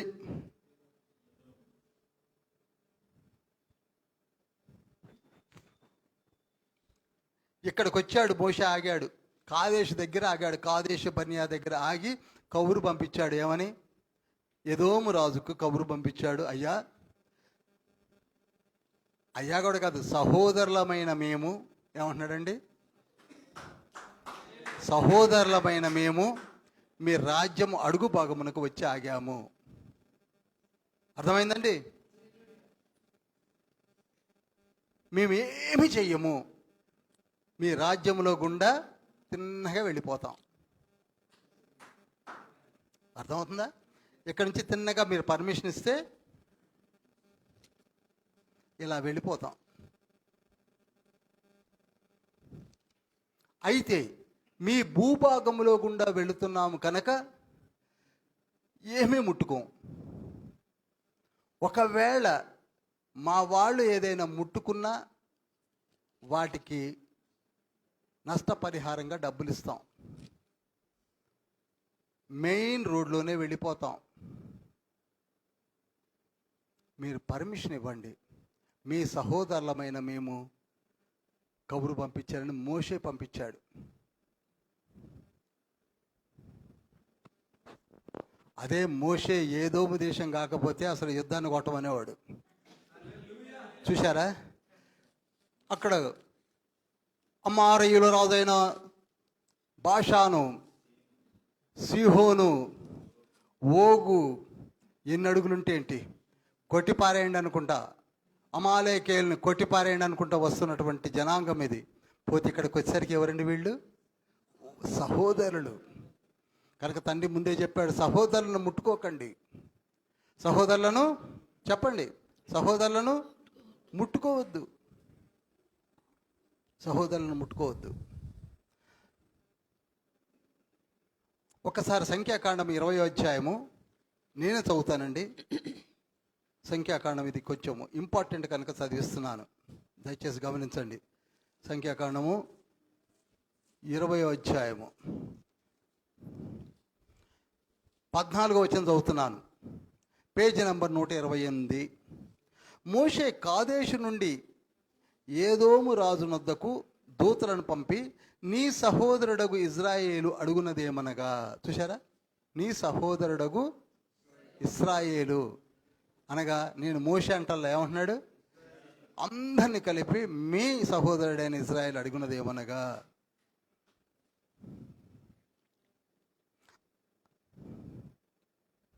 అంటే ఆయన చెప్పింది ఏంటో చూడండి. 18వ వచనంలో ఏదోమీయులు అంటున్నారు, నీవు నా దేశములోని బడి వెళ్ళకూడదు, ఒకవేళ వెళ్ళినట్లయితే ఖడ్గముతో నీకు ఎదురుగా వస్తాను. చూసారా?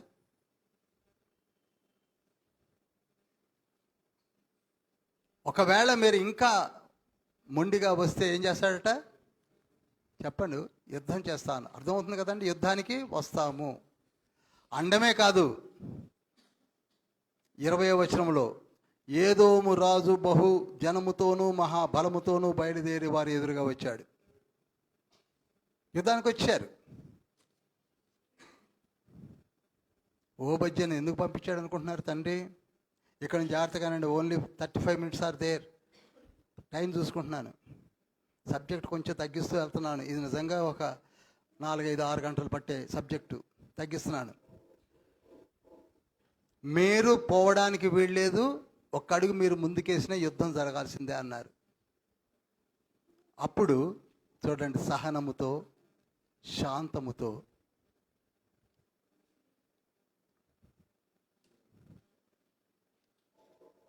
ఇలా వెళ్ళవలసి వచ్చింది.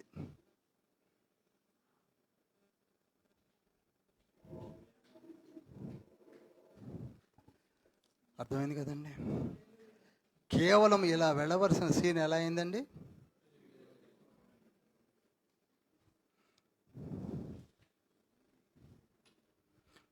కేవలం సహోదరులని గమనించండి ప్రియులారా.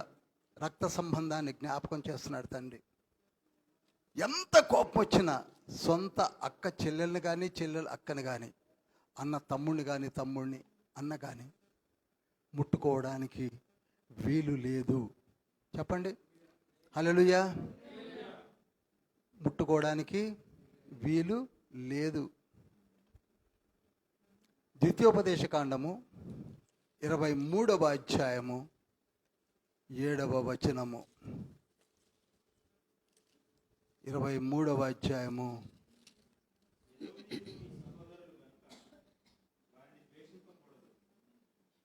ఐగుప్తు దేశములో నీవు పరదేశమై ఉంటివి కనుక ఐగుప్తీయులను ద్వేషించకూడదు. వారికి పుట్టిన పిల్లలతో 3వ తరము వారు యెహోవా సమాజంలో చేరవచ్చును. అంత ప్రేమ కలిగిన వాడు తండ్రి. వాళ్ళ మీద పగ పెట్టుకోకండి, తరతరాలు గడిచినా కలిపేసుకోండి అని చెప్తున్నాడు. అందుకే మోషే ఏం చేశాడండి? పక్క నుంచి వెళ్ళిపోయాడు.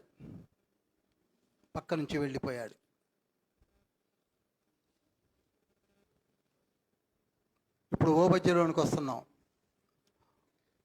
ఓబద్య 1:12. నీ సహోదరిని శ్రమానుభవ దినము చూచి నీవు ఆనందింపదగదు. యోధా వారి నాశన దినమున వారి స్థితిని చూచి నీవు సంతోషింపదగదు. చాలండి. ఇది వీళ్ళు చేస్తున్నారు. వాళ్ళ కష్టకాలంలో ఉంటే వీళ్ళు ఏం చేస్తున్నారండి? సంతోషిస్తున్నారు. అందుకే యాకోబు పత్రికలో వెరీ క్లియర్గా 1వ అధ్యాయం నుండి మొదలుపెట్టి యాకోబు ఎంతగా వివరిస్తాడంటే 2వ అధ్యాయము 15వ వచనములో, ఒకవేళ నీ ఇంటికి సహోదరుడు ఎవరైనా వచ్చి వస్త్రము లేక ఆహారం లేక ఉన్నట్లయితే వాడిని ఏం చేయమన్నాడు? ఆదరించమన్నాడు. అదేవిధంగా ప్రతి చోట తండ్రి ఏమో ఆదరించమని చెప్తున్నాడు. కానీ వీళ్ళు ఏం చేస్తున్నారు? ద్వేషిస్తున్నారండి. ద్వేషిస్తున్నారు. ఈ ద్వేషం ఇప్పుడే కాదు, సౌలు కాలంలో కూడా ఎదోమీయులు సౌలు మీద తిరగబడ్డారు. మీరు బాగా చదివితే మీకు అర్థమవుతుంది. సౌలు కాలంలో అంత దాకెందుకండి, 85 మంది పాస్టర్ని చంపింది ఎవరు? పేరు చెప్పగలరు ఎవరైనా? దోయేది ఎవరు అనుకుంటున్నాడు? ఎదోమీయుడు. పుంజులాగా లేచిపోతాడు అంతే. చంపమంటే చాలు, నాకెందుకని పక్క కూర్చున్నాడా? లేదు, ఎదోమీయులు లేచిపోతారు. పగ.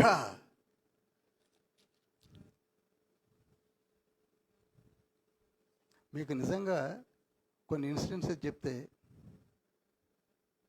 ఆశ్చర్యం అనిపిస్తుంది. ఇప్పుడు ఇన్సిడెంట్ కాదు కానీ ఒకప్పుడు ఒక 20 years బ్యాక్ పాత బస్తీలో 10:30-11 రాత్రి ప్రాంతంలో ఒక లేచి పరిగెత్తుంటే చాలు, ఎవర్రా అంటే క్యాయకి మాలు ఉన్నాయి అనేసరికి మారండమేక. అసలు ఎందుకు పరిగెత్తున్నాడో తెలియదు, ఏమైందో తెలియదు. వాడు ఎందుకో పరిగెత్తున్నాడు. ఏదో జరిగిపోయింది అనుకోని, ఏదో అయిపోయిందని తెల్లారు లోపల పెద్ద కూల్చేసుకోవడాలి, కొట్టేసుకోవడాలి, నరికేసుకోవడాలి. అటువంటి పగ ఇప్పుడు తగ్గిపోయింది అనుకోండి బాగా. ఇప్పుడు ఏమి అంతగా లేదు. కనుక ప్రియులారా,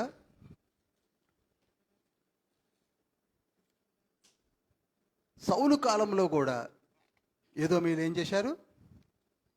యుద్ధాలు చేశారు, తిరగబడ్డారు. దావీదు కాలంలో ఏదో మీరు తిరగబడ్డారు. ఒకసారి మీరు దావీదుకి సహజంగా ఏదో మీలంటూ వదిలేస్తాడు. ఒక ఏదో మీలే కాదు, అంత మంచి రాజు ఇంకొకడు లేడు. కానీ అదే దావీదు ఏమన్నాడో తెలుసా? 60వ కీర్తన 88వ వచనములు ఏమంటాడు చూడండి. కీర్తన 68వ వచనము.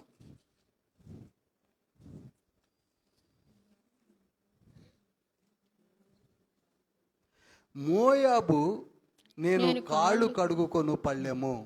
ఎంత కోపం వస్తున్నాలండి ఆ మాట. దావీదు ఏమంటున్నాడు? మోయాబు నేను కాళ్ళు కడుగుకొను పళ్ళెము, ఎదోము మీద నా చెప్పు విసిరివేయుదును. చూసారా? ఏదోము మీద నా చెప్పు విసిరివేయుదును. అంతగా విసిగిస్తున్నారు వాళ్ళు. ఎవరిని? యూదుల్ని, దావీదుని మరి ముఖ్యంగా. ఇంకో చెప్తే ఆశ్చర్యంగా సొలొమోను మీద కూడా తిరగబడ్డది ఎవరో కాదు, ఎదోమీయుడే. మొదటి రాజుల గ్రంథం 11వ అధ్యాయం 14వ వచనం అనుకుంటా. సొలొమోను కాలంలో కూడా, అనగా 3 రాజుల కాలంలో ఎదురుపాటు చేసింది ఎవరు? తిరుగుబాటు చేసింది ఎవరండి? ఏదోము.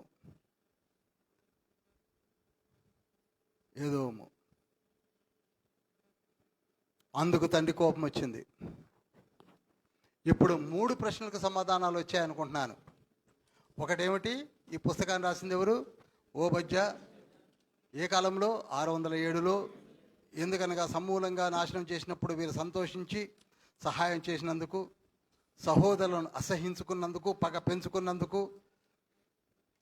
16 వరకు జరిగిన హిస్టరీ అంతా మనం ధ్యానించాం. ఇక 17వ వచనములో అయితే అంటున్నాడు తండ్రి. సెకండ్ పార్ట్లో ఏమంటున్నాడు చూడండి. అయితే దేవుడు అంటున్నాడు, అయితే సియోను కొండ ప్రతిష్ఠితమగును. ఇప్పుడు మనతో కూడా అదే మాట్లాడుతున్నాడు. ఇంతవరకు జరిగిన స్థితిని మీరు మర్చిపోండి.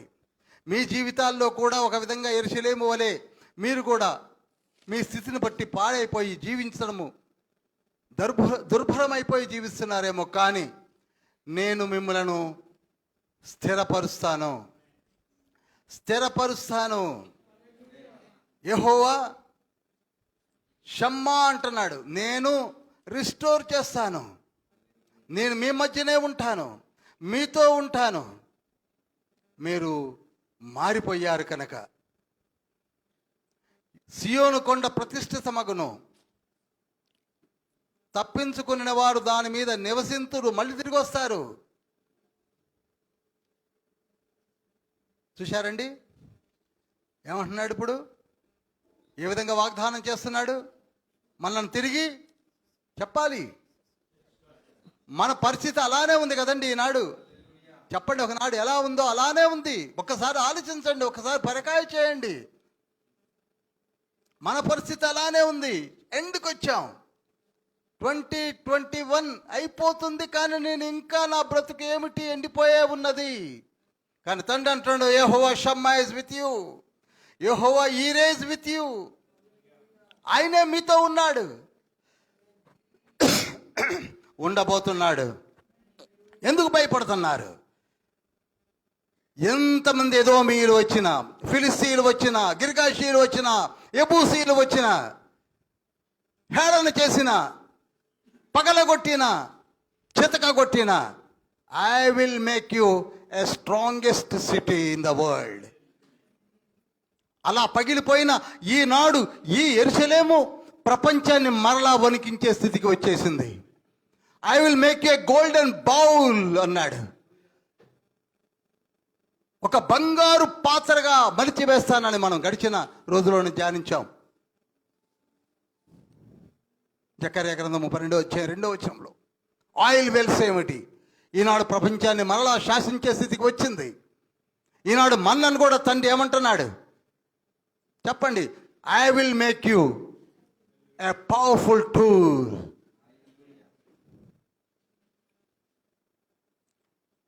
ప్రవచన పురుషులము, దేవుని ఊపిరి మనలో ఆడుతున్నది.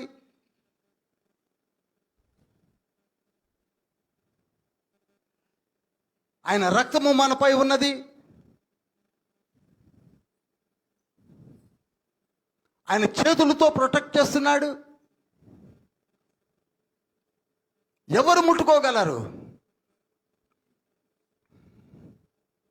మనకు మనముగా బయటికి వెళ్ళిపోయి ఇలా పాపాలు చేసి ఎన్ని మార్లు గద్దించినను వెనక్కి తిరిగి చూడకుండా జీవించిన జీవిత విధానమును బట్టి మనము దెబ్బతిన్నామేమో, కానీ ఇప్పుడు భయపడవలసిన అవసరం లేదు.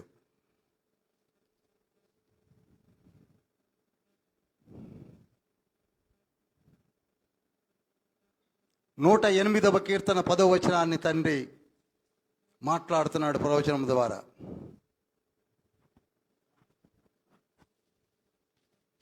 నూట 8వ కీర్తన 10వ వచనము. కోటగల పట్టణములోనికి నన్ను ఎవడు తోడుకొని పోవును? ఎదోములోనికి నన్ను ఎవడు నడిపించును? చాలండి. ఈ పట్టణాన్ని ఏమంటున్నాడు? జాగ్రత్తగా వినండి. ఇక్కడి నుంచి చాలా జాగ్రత్తగా వినాలి మీరు. Only 27 minutes are there. మళ్ళీ ఒకసారి చదవండి దయచేసి. కోటగల పట్టణములోనికి నన్ను ఎవడు తోడుకొని పోవును? చాలండి. ఇదేం పట్టణం అనుకుంటున్నారు? కోటగల పట్టణం. Strongest city or nation in the world ఏదంటే ఎదోమీయుల ప్రాంతము. ప్రపంచములోనే దుర్భేద్యమైనటువంటి న్యాచురల్గా కొండ ప్రాంతంలో కట్టబడినటువంటి ఒక గొప్ప దేశం అంటూ ఉన్నదంటే ఏంటండి? చెప్పండి.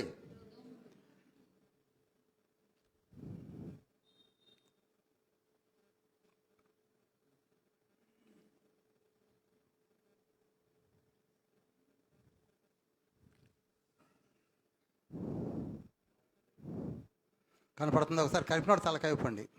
కనపడుతుందా మీ అందరికీ?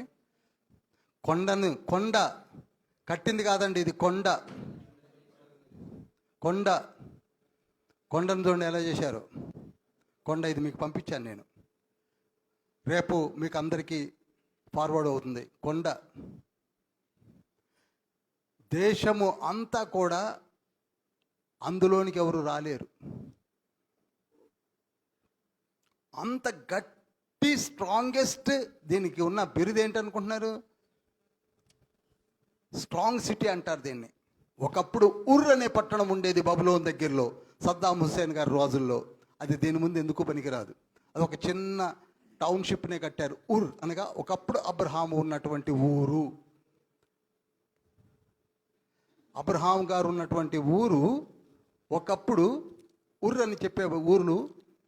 అందులో కూడా అండర్ గ్రౌండ్ బంకర్స్ని కట్టుకొని సద్దాం హుస్సేన్ గారు అమెరికన్ మిలిటరీ వచ్చినప్పుడు దాక్కున్నాడు. అది కట్టుకున్నది, కానీ ఇది అలా కాదు. న్యాచురల్గా ఉన్న కొండను తోల్చుకొని ఉంటున్నారు. ఎవరు? ఎదోమీయులు. ఇప్పుడు తండ్రి ఎదోమీయులను మొత్తాన్ని సమూలంగా తీసి పారేసి ఎవరికి ఇవ్వబోతున్నాడు? చెప్పరేమండి, ఇది ఇది కలిపేస్తున్నాడు కిందకి. ఎందుకని? ప్రకటన గ్రంథములో సెకండ్ హాఫ్లో, ప్రకటన గ్రంథములో 7 సంవత్సరాల శ్రమలో మొట్టమొదటి 3.5 సంవత్సరాలు ఇక్కడ ఉన్నప్పటికీ రెండవ 3.5 సంవత్సరాల కాలములో యాంటీ క్రైస్ట్ పట్టుకోవడానికి ట్రై చేసినప్పుడు ఎవరికీ దొరకకుండా ఇందులో దాచిపెట్టబోతున్నాడు. దీనినే సెలా అంటారు. నోట్ చేయండి, సెలా, SELA, సెలా అనగా హీబ్రూ వర్డ్. సెలా. ఎదోమీయ ప్రాంతాన్ని ఏమంటారండి? సెలా. ఎందుకు తండ్రి ఆది కాండములోనే ఏశావు సంతానాన్ని ఏర్పాటు చేశాడు చెప్పండి? ఇప్పుడు చిట్ట చివరి దినాల్లో వాళ్ళ చేత కట్టింపబడి వాళ్ళు నాశనం అయిపోయి వాళ్ళ దారిన వాళ్ళే పోతే అది తమ్ముడు వాళ్ళకి, పెద్దవాడు చిన్నవాడికి దాసుడైపోయి. హల్లెలూయా. దీనిని ఏమంటారండి? సెలా. సెలా అనగా హీబ్రూ వర్డ్, స్ట్రాంగెస్ట్ సిటీ. సెలా Hebrew word HB. Greek word ఏంటంటే పెట్రా. ఇది ఈనాడు ప్రపంచమంతా జ్ఞానులు, వేదాంత పండితులు అందరూ, ఈవెన్ రీసెర్చ్ స్కాలర్స్ కూడా దే హ్యావ్ యాక్సెప్టెడ్. సెకండ్ హాఫ్లో ఎక్కడ దాచబోతున్నాడు? ఒకసారి ప్రకటన గ్రంథము 12వ అధ్యాయము, ప్రకటన గ్రంథము 12వ అధ్యాయము 12వ వచనం చదువుతున్నాను. అపవాది తనకు సమయం కొంచెమే అని తెలుసుకొని బహు క్రోధముతో దిగి వచ్చి ఉన్నాడని చెప్పాను. అపవాది దిగి వచ్చేసాడు. ఎక్కడ దిగాడు? యెరూషలేము మీద దిగాడు. అప్పుడు 14వ వచనం చదువుతున్నాను. అందువలన ఆమె అనగా ఇజ్రాయేలు దేశం ప్రజలు అరణ్యములో ఉన్న తన చోటికి ఎగురునట్లు గొప్ప పక్షిరాజు రెక్కలు 2 ఆమెకి ఇవ్వబడెను. అచట ఆ సర్పముఖము చూడకుండా ఆమె ఒక కాలము అనగా 1 సంవత్సరము, కాలములు అనగా 2 సంవత్సరములు, అర్ధకాలం అనగా 1/2 సంవత్సరము కలిపి 3.5 సంవత్సరములు పోషింపబడును. ఎక్కడ?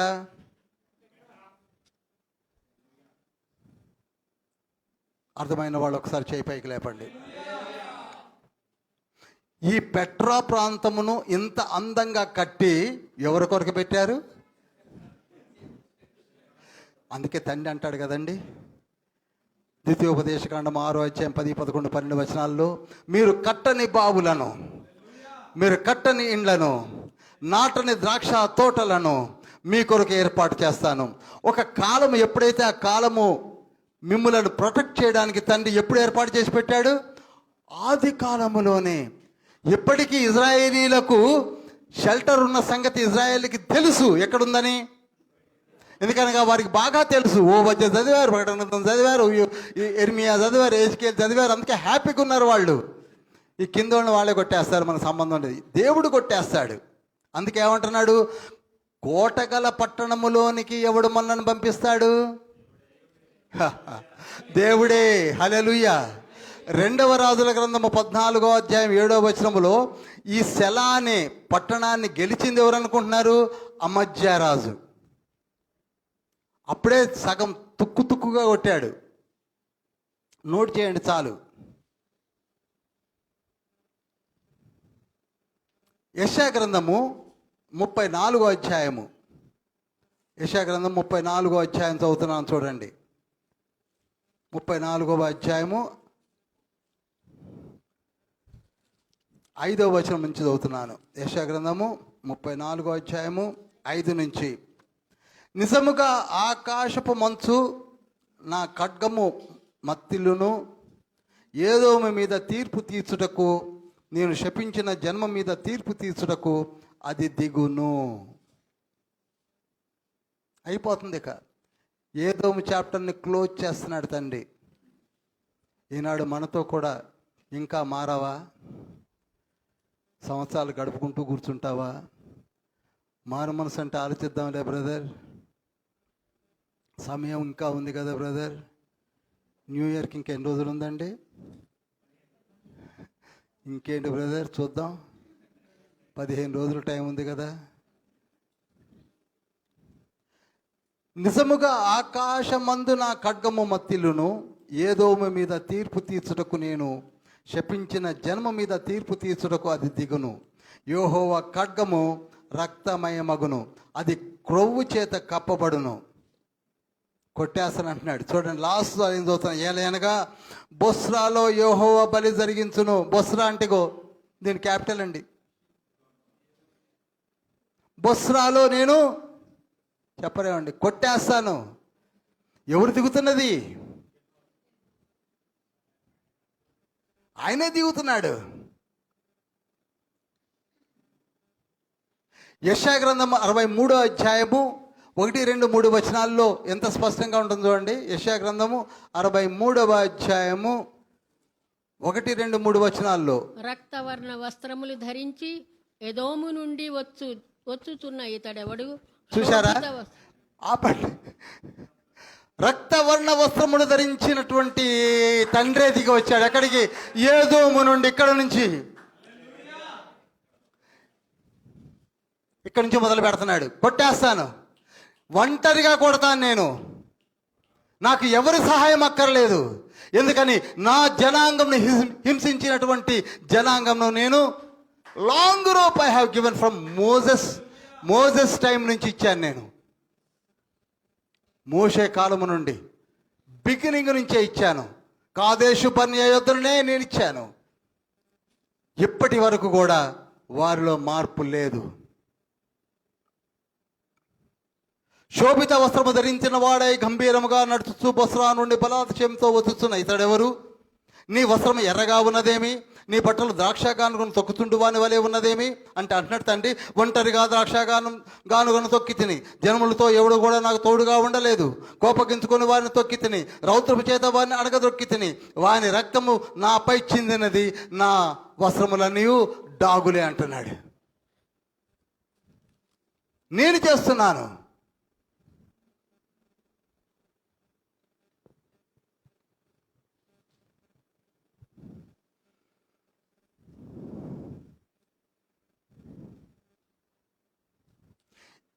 ఈ ప్రవచనం ఎప్పుడుదండి?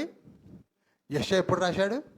732. ఆదికాండము 49వ అధ్యాయం 11వ వచనంలో ఈ మాటను యాకోబు పలుకుతున్నాడు. అక్కడ ఆదికాండము 49వ అధ్యాయం 11వ వచనంలో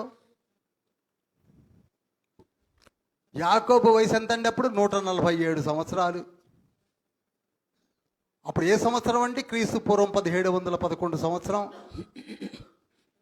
ఏమంటున్నాడు ఇక్కడ చూడండి. ద్రాక్షావల్లికి తన గాడిదను, ఉత్తమ ద్రాక్షావల్లికి తన గాడిద పిల్లను కట్టి ద్రాక్ష రసములో తన బట్టలను, ద్రాక్షల రక్తములో తన వస్త్రమును ఉదుకును. అతని కన్నులు ద్రాక్షారసము చేత ఎర్రగాను, చాలు. తన వస్త్రములను ద్రాక్షాల తొట్టిలో ఏం చేస్తున్నాడండి? ఉతుక్కుంటున్నాడు. ఉతుకును. ఇందాక చూసింది అదే మీరు. 63వ అధ్యాయంలో వస్త్రములన్నీ ఎర్రగా ఎందుకున్నాయంటే నేను ఒంటరిగా యుద్ధం చేసేస్తున్నాను, తొక్కి పారేస్తున్నాను, తొక్కి పారేస్తున్నాను. ఈనాడు నీకెవరైనా కష్టంగా ఉంటే యెహోవా ఈరే వాళ్ళను వదిలిపెట్టాడు. లాంగ్ రోప్ ఇస్తాడు, చాలా వరకు ఇస్తాడు,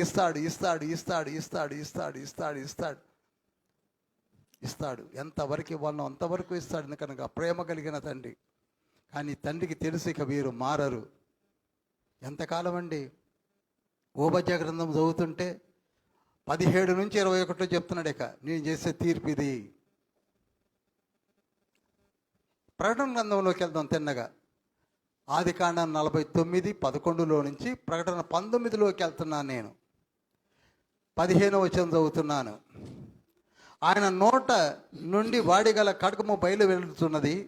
ఆయన ఇనపదండముతో వారిని ఏలును. ఆయనే సర్వాధికారియగు దేవుని తీక్షణమైన ఉగ్రతను మద్యపు తొట్టి తొక్కి పారేస్తున్నాడు, కొట్టి పారేస్తున్నాడు. రక్తం ఏరులై పారుతుంది.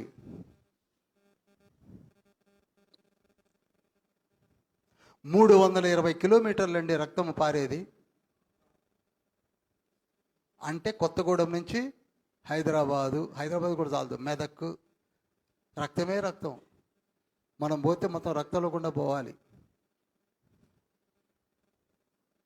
చూస్తారా ఒకసారి? 14వ అధ్యాయం ప్రకటన గ్రంథం 19వ వచనం.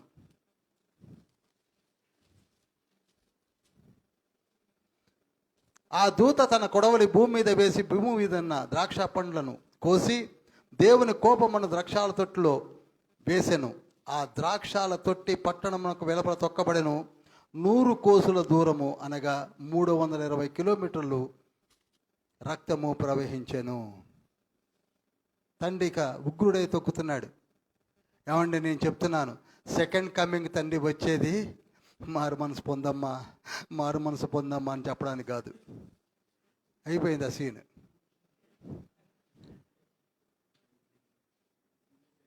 పిల్లన గ్రోబి బూది పిలిచితిమి కానీ మీరు నాట్యమాడరైతిరి. సంత వీధులలో కూర్చొని ఉండి మారు మనసు పొందండి అమ్మా. వీళ్ళకి పని పాట ఏం లేదు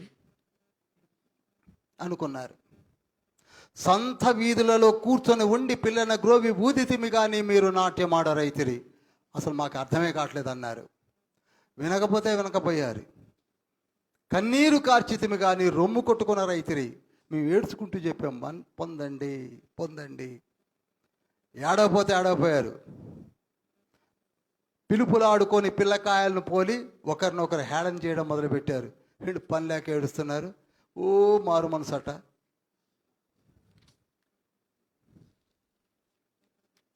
ఫస్ట్ కమింగ్ అలా ఉంది, అందుకే మనము మారు మనసు పొందండి అని చెప్తున్నాం. సెకండ్ కమింగ్ అలా ఉండదు. చూశారుగా, శోభిత రక్త వస్త్రములు ధరించుకొని ఎట్లా వస్తున్నాడు.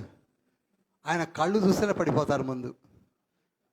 Lion, roaring lion is coming in the heaven of heavens. మధ్య ఆకాశంలోకి వస్తున్నది యూదా గోత్రపు కొదమ సింహము. రోరింగ్ లయన్ ఆర్భాటముతోను ప్రధాన దూత శబ్దముతోను మారు మనసు పొందిన వారందరూ సంతోషంతో కేరింతలు కొడుతూ అదిగో నా ప్రభు వస్తున్నాడు అని చెప్తే, బండ సందులలోను పర్వత సందుల్లోనూ దాక్కునే గుంపు ఇంకోటి ఉంటుంది. ఆ గుంపులో మనం ఎందుకు ఉండాలండి? ప్రకటన గ్రంథం 6వ అధ్యాయం 15 నుంచి 17 వచనాల్లో ఉంటుంది. లూకాసు వార్త 23వ అధ్యాయం 29, 30, 31 వచనాల్లో ఉంటుంది. మనం ఏ గుంపులో ఉండాలి?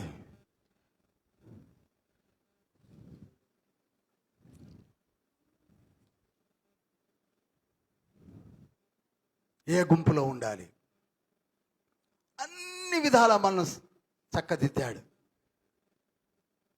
దగ్గరికి వచ్చేసాం కదండి మనం కూడా. మరి బిగినింగ్ డేస్లో అయితే ఇప్పటికీ మనం ఏం చేస్తున్నాం? ఆది అనాది కాలంలో ప్రవక్తలు తన్నించుకునే చెప్పుకునే ఇంకా తంతనారు అన్నప్పుడు చివరికి వచ్చాం. నిన్ను వాడుకోబోతున్నాడు, బలమైన సాధనంగా వాడుకోబోతున్నాడు. నువ్వు నోరు విప్పితే చాలు, నీ నోటిని ఖడ్గంగా వాడుకోబోతున్నాడు. ఆయన రాకడ దగ్గరగా ఉన్నది. మామూలైన వారికి కూడా జ్ఞానాన్ని ఇస్తున్నాడు, దివ్య జ్ఞానాన్ని ఇస్తున్నాడు. షార్ట్ టెన్యూర్లో హైరార్చికల్ ప్రాసెస్ స్టార్ట్ అయింది. ఇది వరకు ఈ విషయాలు తెలుసుకోవడానికి నాకు 23 సంవత్సరాలు పడితే, మీకు ఈ విషయాలు తెలుసుకోవడానికి 3 years చాలు. హల్లెలూయా. 3 సంవత్సరాల్లో చాలు. పరిశుద్ధ బైబిల్ గ్రంథంలో 66 పుస్తకాలను మీరు తిరిగేస్తారు. దివ్యమైన జ్ఞానాన్ని ఇచ్చేస్తున్నాడు. వరముతో వాడుకోబోతున్నాడు. ఇంకా కొందరు ఇంకా కూర్చొని మారు మనసు ఎందుకు బ్రదర్? ఎందుకు? ఇంకా కొద్ది రోజుల్లో తెలిసిపోద్ది. ఇప్పటికే తెలిసిపోతుంది అనుకోండి, ఏది ముట్టుకున్నా కాలుతుంది.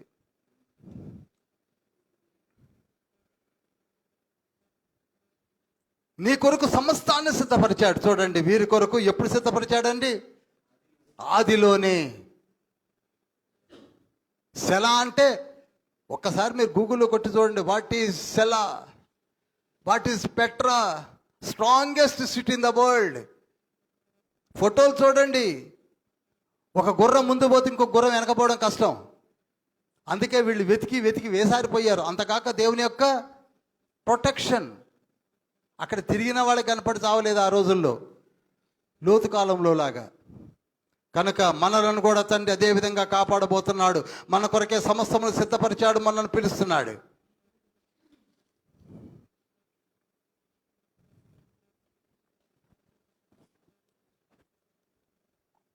ఈ ఎదోమీయులు ఆ రోజులలో సౌలుని, దావీదుని, సొలొమోనును, అమజ్యాను,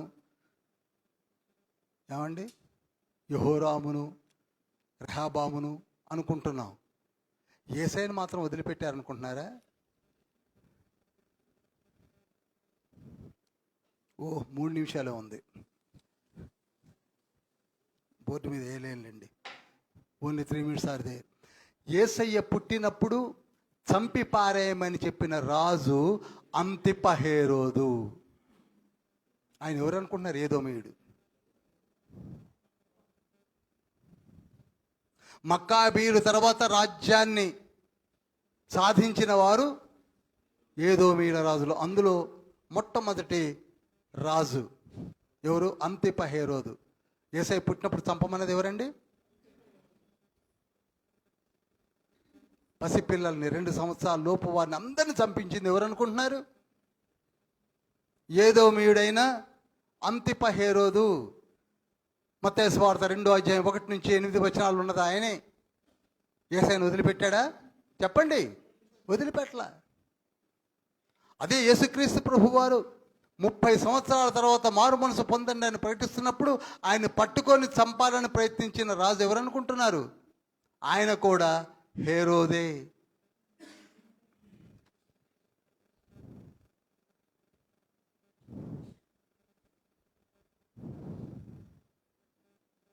ఇంతకీ హేరోదు ఎవరు చంపాలని చూస్తున్నాడు? ఇజ్రాయేలీయులను, యూదులని.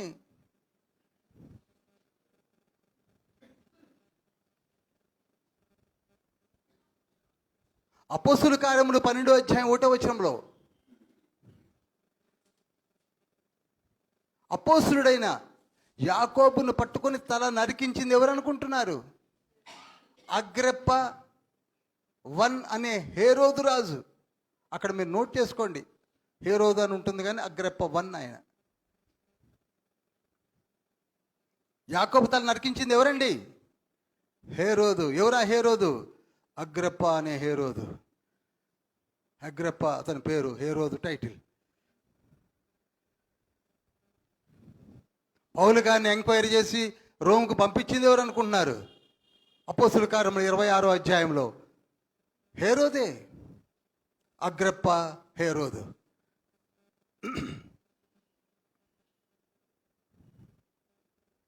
పగ చల్లారలేదు వాళ్ళకి.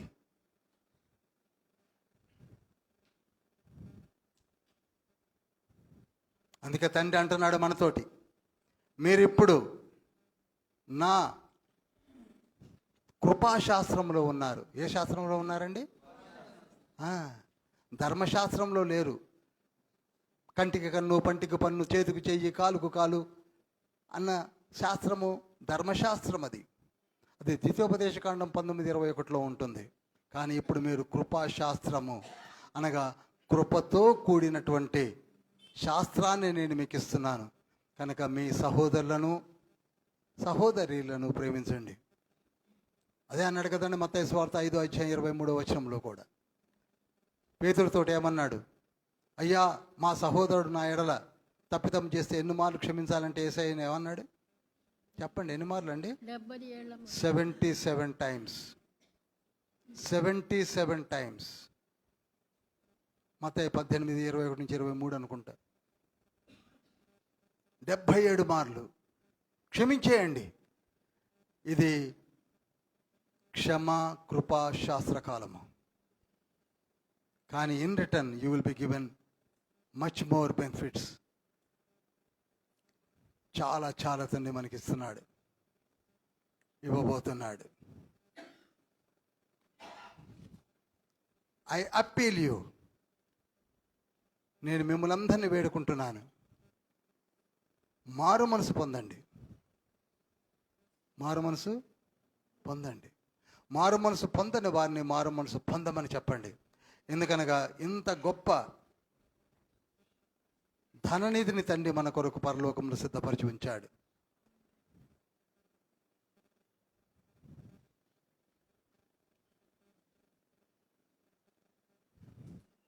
చివరిగా ఓబద్య గ్రంథంలోనికి ఒక్క మారు వెళ్ళి మనం ముగించేసుకుందాం. ఒక్క మారు ఓబద్య గ్రంథంలోనికి వెళ్ళి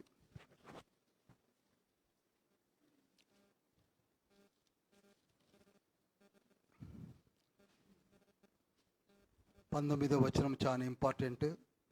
దక్షిణ దిక్కున నివసించు వారు ఏషావు యొక్క పర్వతమును స్వతంత్రించుకొందురు.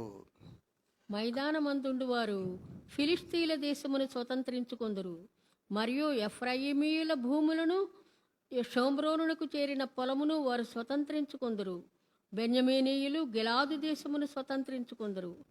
మరియు ఇజ్రాయేలీల దండు అనగా వారిలో చెరపట్టబడిన వారు సారెపతు వరకు కనానీయుల దేశమును స్వతంత్రించుకొందురు. యెరూషలేము వారిలో చెరపట్టబడి సెఫారాదునకు పోయిన. చూడండి, సెఫారాతు అనే మాట కనపడుతుంది కదా మీకు. సెఫారాత్ అంటే అది స్పెయిన్. నోట్ చేసుకోండి, స్పెయిన్ అది అదేదో అనుకునేరు. సెఫారాదు అనేది స్పెయిన్ అంటే స్పానిష్ జ్యూస్ అనేవాళ్ళు అక్కడ ఉండేవాళ్ళు. ఒకటే మాట, ఇక ఎందుకు అందరూ వచ్చేస్తున్నారు, ఇక స్కాటర్ అయిన వాళ్ళందరూ వచ్చేస్తున్నారు. కనుక ఇది నాన్న మనలను కూడా తండ్రి పిలిచి ఒక కుటుంబంగా ఏర్పరిచి కొత్త సంవత్సరంలో కొత్త పులికింతలతో తీసుకువెళ్ళడానికి సిద్ధంగా ఉన్నాడు. కనుక ప్రియులారా, ఓబద్య గ్రంథము ద్వారా మనం తెలుసుకున్నది ఏమిటనగా, సహోదర ప్రేమను వదలకుండగా ప్రభు ఆజ్ఞను గైకొంటూ మనము కూడా రాబో దినాల్లో ప్రభు బిడ్డలుగా ఎదగాలని ఇచ్చిన గొప్ప అవకాశమును బట్టి ప్రభువును మరొక్క మారు మనం మహిమ చెల్లిస్తూ లేచి నిలబడదాం. హల్లెలూయా, హల్లెలూయా, హల్లెలూయా. అందరం కూడా లేచి నిలబడదాం. రెండు చేతుల పైకెత్తి ప్రార్థన చేద్దాం. ఎందుకనగా తండ్రి ఇచ్చినటువంటి గొప్ప